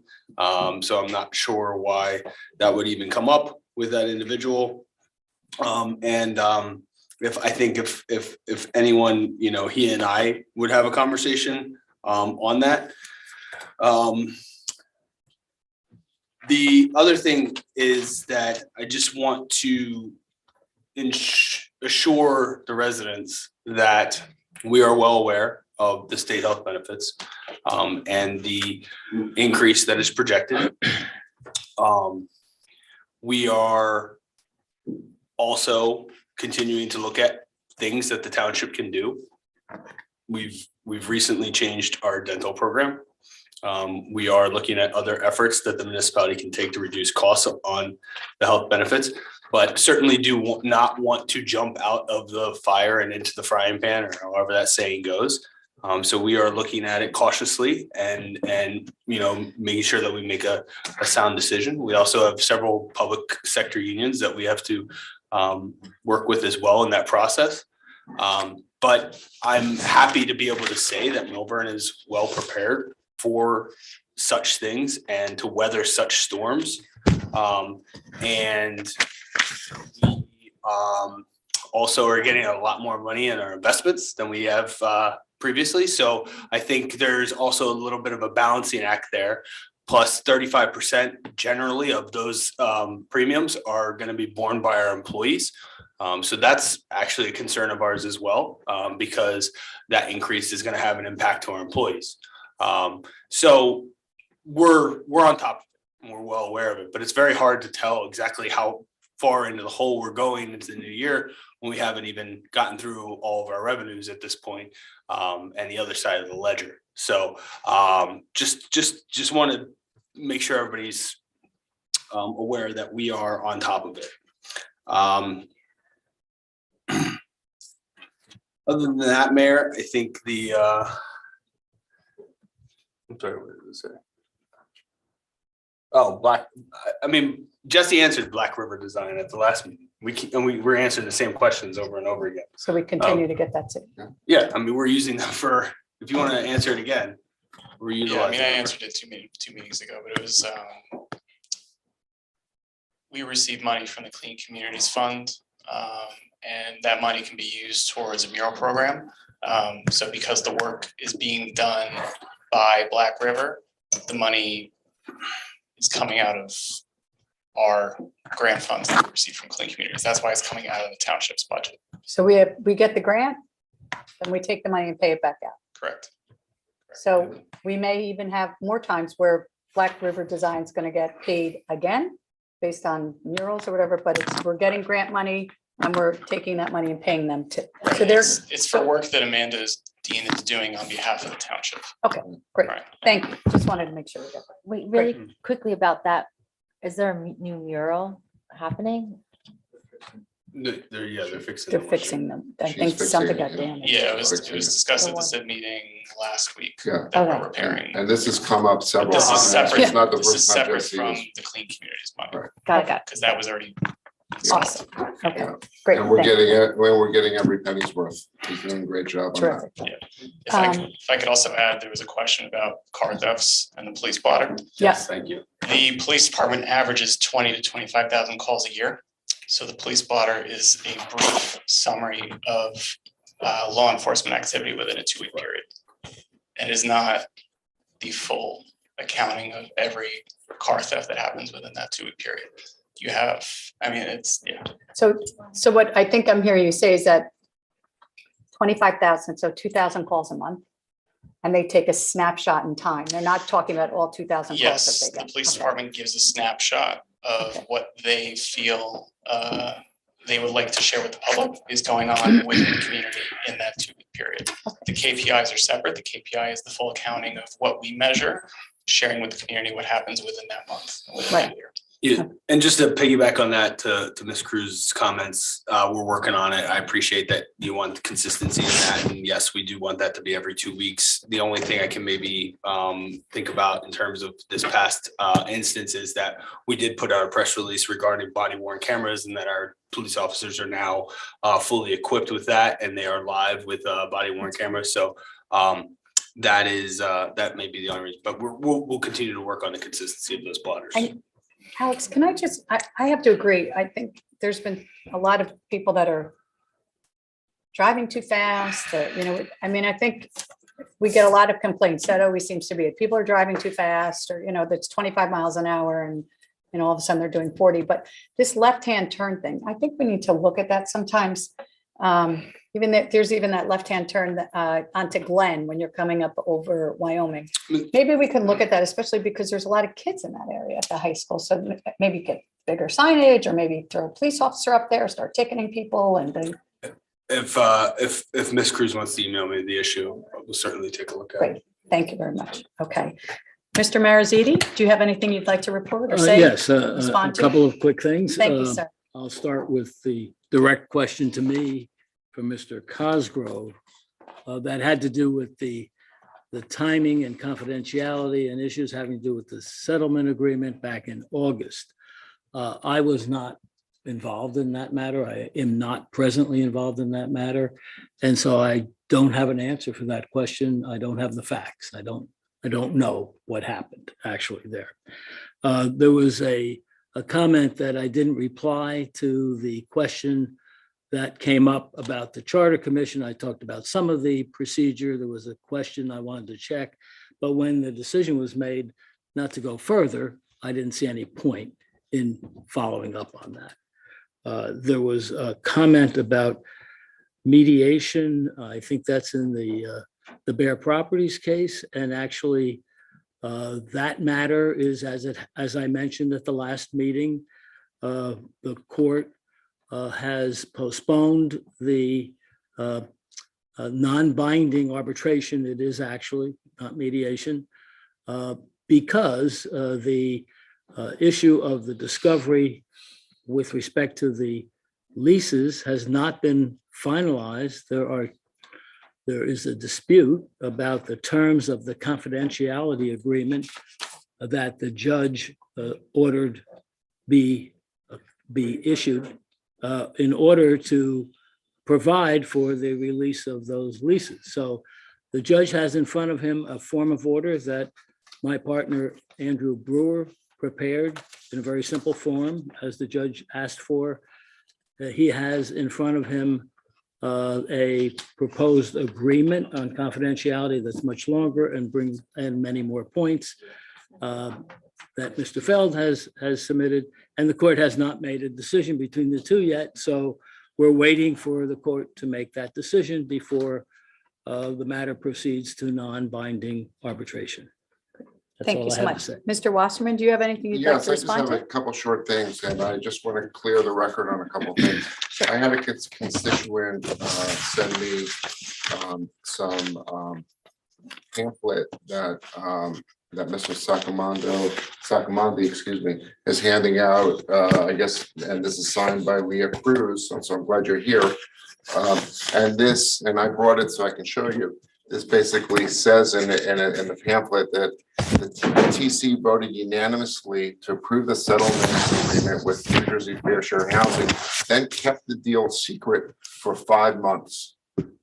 And this is right here. And as you know, or as it's very well known, that at the TC meeting on August 17th, the rule of necessity was invoked. All members, regardless of conflict, but wait, it's my Miss turn. Urso, excuse me, Miss Urso, you're out of Regardless, turn. conflict You're out of voted 5-0 settlement Excuse me. immediately following Miss the Urso. vote.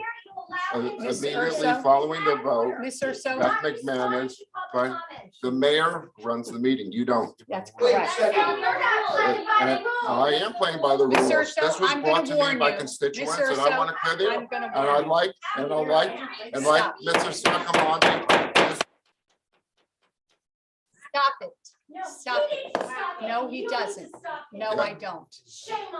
I brought it tonight to show you, to make sure that. Maybe. I brought it And tonight you to can show vote for you. it, can't you, too? And I just want to make sure that the record is clear. Go The ahead. TC did not, you're scaring people to say that the TC hid this for 5 months. It's not true. What did Cody say earlier tonight? It's Keep not, going, Richard. it's not, right, Mr. this is not Feld, true. Mr. I brought Feld, this, Frank, I have Mr. it here to Feld. show you. Mr. Feld. Okay, And Mr. Richard, do you have anything else? Mr. Wasserman? I think that's it. I may have said, Anything else? I may have said enough. Okay, yeah, that's all I have today. You have. Thank you. Actually, You're out of order. You're out of excuse me, order. Mayor, may I Yeah, make you a may. You're comment? out of order. Mayor, may I make a I comment? happen to be telling the You may. truth, and I brought it for Frank The to show you question, tonight. if I could, This is what your campaign said. Go ahead. Excuse me. it's improper It's right here. for I'll show members you. of the audience to be You shouting can out. ask Leah, she's here. Mr. Wasserman, can I just respond? Please. The issue was brought up by Mr. Cosgrove about that settlement agreement and when it was disclosed to the public. It's certainly within the rules of the proceedings here for Mr. Wasserman to make that comment. Thank you. Ms. Prupus, do you have anything you'd like to respond to? I just want to clarify. You're one- off. Oh, yeah. I just want to clarify one thing, that the planning board hires their own attorney. So we terminated the contract tonight With the for special counsel. For the special of counsel, the Fair Share Housing right, and the planning board hires their own. hires attorney. their own without the township committee Okay. involvement. Mr. Benayak, and your microphone is off. Do you have anything you'd like to respond to? Yes, Mayor. Thank you. So I've been hearing budget hole for next year, budget hole in 2021, it was, or 2020, it was for 2021. 21, it was for 2022. We have not raised any taxes in 21. And then it was told, oh, we'll be in a very deep hole in 2022. And now 2022 come around, it's towards the end of the year. We have not raised taxes in 2022, and we are still in very good financial condition. Yes, there are challenges in front of us, and so is every other township is facing it. So I don't know why we keep bringing it that, hey, we are going to be so much down on the budget. Well, as far as I know, what I have seen as a finance subcommittee member, we are in a good financial shape, and I wouldn't say we will never raise taxes, but as long as we are spending wisely, we shouldn't be raising taxes. So DPW side, there was another comment made that, hey, why are we doing on the toxic side? Well, believe me, Fair Share Housing will not let us make anything on the toxic side. If that is toxic, it will. They've already shown, and I've spoken about this in the past, they will take Melbourne open parking lot as a second site. So it will go from there to somewhere else. And that is what it is right now as of on the settlement. And then last thing, I want to also express this. I was told that I step out a lot. Well, when you age a little, you will see it, how it goes. And respect is earned, my dear. It's not demanded. So whenever you're asking for respect, Start respecting others, you will get respect back. Thank you so much, Thank you. Mr. Burnett. Ms. Eglo, do you have anything to say? Yes, Thank you. Jean, I know you're not my fan. You continue to say things, malign me online.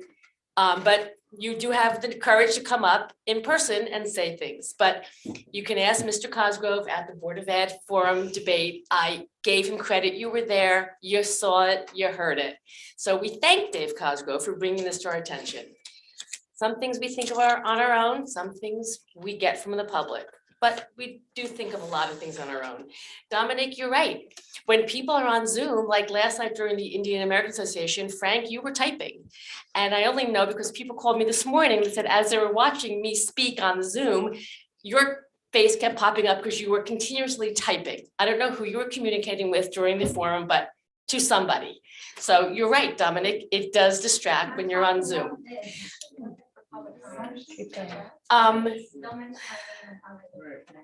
And you know, the other thing we've been saying for years here is that you all get to insult us and call us by name, but when you're called out by name, you don't like it. And we get that. So you know what? How about, and when I did say at the 3 forums that there's 5 people who want to ramp up the meetings, there's the proof. So I don't have a camera to take a picture of you, but thank you for joining us every meeting. Okay, thank you. Oh, and wait, Leah, we have talked about those, your speed signs, and I have told Alex when I go to visit my mom, there's one that says the speed limit is this, your speed is this, and it has like a little thing. So there's solar powered. So yeah, that is something we have been talking about, and I know Alex like looked into pricing them and where they could be placed in town. They are very good point. And you know, I talk every meeting about people speeding and people not stopping at stop signs. And one thing I will absolutely advocate for, or I hope next year, if he's ever up here, we'll advocate for more speed humps, especially near our schools. Thank you. Thank you. The only thing I wish to correct is that there are not 4,000 new housing units coming to town. People keep saying there's 4,000 new housing. Ladies and gentlemen, there are not 4,000 new housing units coming to town, and it's not being increased. It's not being increased by 70% the amount of housing. So those are just lies that are being spewed out there, and you just need to know that. More lies. Lies, propaganda. Okay, now let us go on to the Township Committee will now consider consent agenda resolutions. Are there any comments from the committee in regards to any items listed on the consent agenda? No. Seeing none, may I have a motion to approve resolution 22-220 through resolution 22-228, which are listed on the consent agenda? Motion to approve. May I have a second? Second. Roll call vote, please. Ms. Prupus? Yes. Deputy Mayor Thal Eglo? Yes. Mr. Vinayak? Yes. Mr. Wasserman? Yes. Mayor Miggins? Yes. Thank you. Thank you. We're going to old business now. Dogs in Taylor Park. We have a draft ordinance about the dogs in Taylor Park. Does anyone have any questions about the draft? This will be introduced at the next meeting. That is the goal, yes. Okay, and then, Thank you. And I've run this by the recreation director as well. okay. So we have consensus that we introduce this at the next meeting? ladies and Yes. gentlemen? Yes, yes, yes, yes, Yeah. yes. And I want to thank everyone for supporting this. Traffic ordinance recommendations, chapter 7. So we're going to discuss this case to us. The revisions. Do you just want to go over this, Alex? Yeah, I'll just go over this, and Deputy Mayor Eglo had gone over this at the last meeting, and I just wanted to provide, there were a few other items that we hadn't discussed. And certainly when we put this into an ordinance form, it would become very sort of clunky, you know, language in and language out type of thing, or strike throughs and underlines. So I just wanted to sort of parse this out a little bit and provide some information. Some of the things that were not mentioned, and you know, Deputy Mayor Eglo had mentioned Taylor Street, changing that to 2-hour parking, paid parking. Main Street to Prohibition, down by the cleaners and the by Ridgewood Road.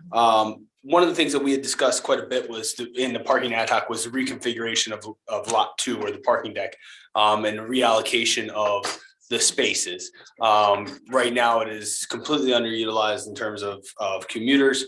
So we want to make sure we provide some additional spaces for shopping, business permit, as well as some 24-hour spaces. That is currently being counted and evaluated by the police department, so we'll get some more information on that. I don't know that there's anything necessarily that we need to do ordinance wise, because most of the spaces are not designated in our ordinance, but I will verify that and get back to the township committee. All day parking was another thing that we discussed quite a bit, which was the idea to change all day parking to solely lot 9 and solely lot 8. So it's not intermixed with commuter parking, and it becomes a little bit of a confusion to people that want to do all day parking. Sure. So that was also discussed. Alex, just say which is lot 8. Yes, thank you. Yeah. Lot 8 is the Short Hills train station parking lot that's up on the hill a little bit there by Baltusrol. And then and lot 9 is the library lot. As was discussed at this meeting, this would be our opportunity also to change to put a stop sign in lot 14 and do that by ordinance. So that is here. The electric vehicle charging stations in municipal lots. Ideally, we would like to do this by kilowatt hour, because once you get faster chargers, it's about the energy usage, not necessarily about the time that you're there. And we're gonna develop some additional language for that. And that is also something that I think could come later. It doesn't necessarily have to be lumped into this ordinance, but could be.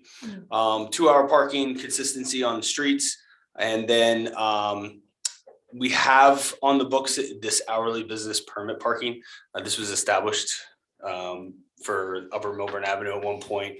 This is not utilized at all by anybody, and I think it should be eliminated, and we're recommending that it be eliminated. And then there is no recommended increase in parking fees for 2023. So. And you talked about the no right on red is gonna be Monday through Friday. Correct. Yep. At Ridgewood. Yep. Yeah. With the same time limits. Mhm. So we'll draft that into an ordinance And get it presented to us. and present it to the committee. Perfect. Alex, because I think that we're gonna, it seems like there's a lot of consensus around this. I think that you should talk to the businesses that will be affected by that. I believe Steve has already spoken Awesome. to some of them, yes. Perfect, thank you. Okay. Great. On to new business, the Development Review Committee draft ordinance. Oh, is Graham still awake? Graham's on. So Okay. Graham's gonna quickly explain this to This us. is really important. Yeah. Get this up. Good evening, everyone. Can you hear me? Little louder, Bill. Good evening, everyone. Can you hear me now? Yes. Okay, very good. Thank you, everyone, for all their work on the Development Review Committee ordinance. Before you this evening is a draft of the ordinance following all the work that the committee has done to remind the governing body this evening under Resolution 22-036, which the Township Committee passed way back on January 4th of this year. The Township Committee put forth an advisory committee to study and make recommendations for implementation of a development review / technical coordinating committee, and to provide appropriate amendments to the ordinance section codifying and establishing such committee. So before you this evening is the result of that long work, and I just want to extend my gratitude to the members of the committee in their assistance in developing and crafting this ordinance that's before you this evening for introduction, for initial review here.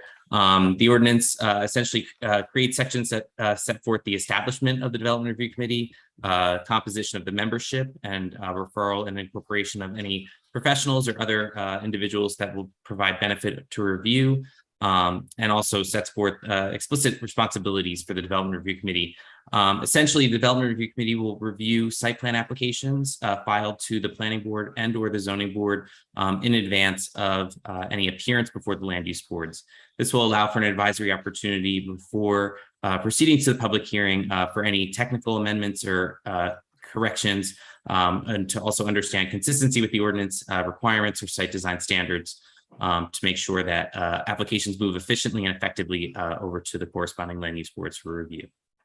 Happy to entertain any questions at this time, as this is a proposed ordinance to amend the development regulations, this will go over to the planning board for advisory review and comment for master plan consistency. Graham, Yes. thank you so much. I mean, you worked so hard on this and we kept going back and forth with more ideas and more input. This is only for commercial properties? Correct. This is, I want to clarify, this is for site plan applications and those applications that are subject to site plan review and approval. The municipal land use law sets forth the threshold criteria for applications subject to site plan review. And 1 single family homes and 2 family dwellings are exempt from site plan review. So only applications for 3 or more dwelling units and or non-residential, commercial or industrial developments would be subject to site plan review and have applications pending before either land use board reviewed in advance. So what's the process now? So now it goes to the planning board. We have to, okay, so we. And will there be time to do that in 2022? Okay, because we haven't had a planning board meeting in a bit.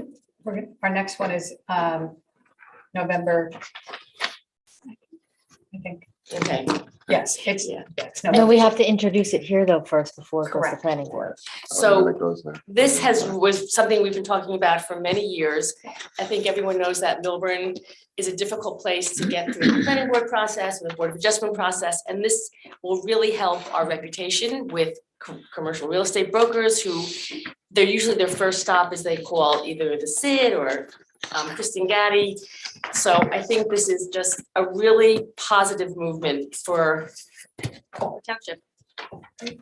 And again, thank you, Graham. Thank you. A lot So went into we this. have any other questions? Yeah, I have a question, Diane, when would this function? Like you would be meeting, people would be coming to, I guess, to have a Your mic meeting. isn't on, Rich, Oh, I'm sorry. Sorry.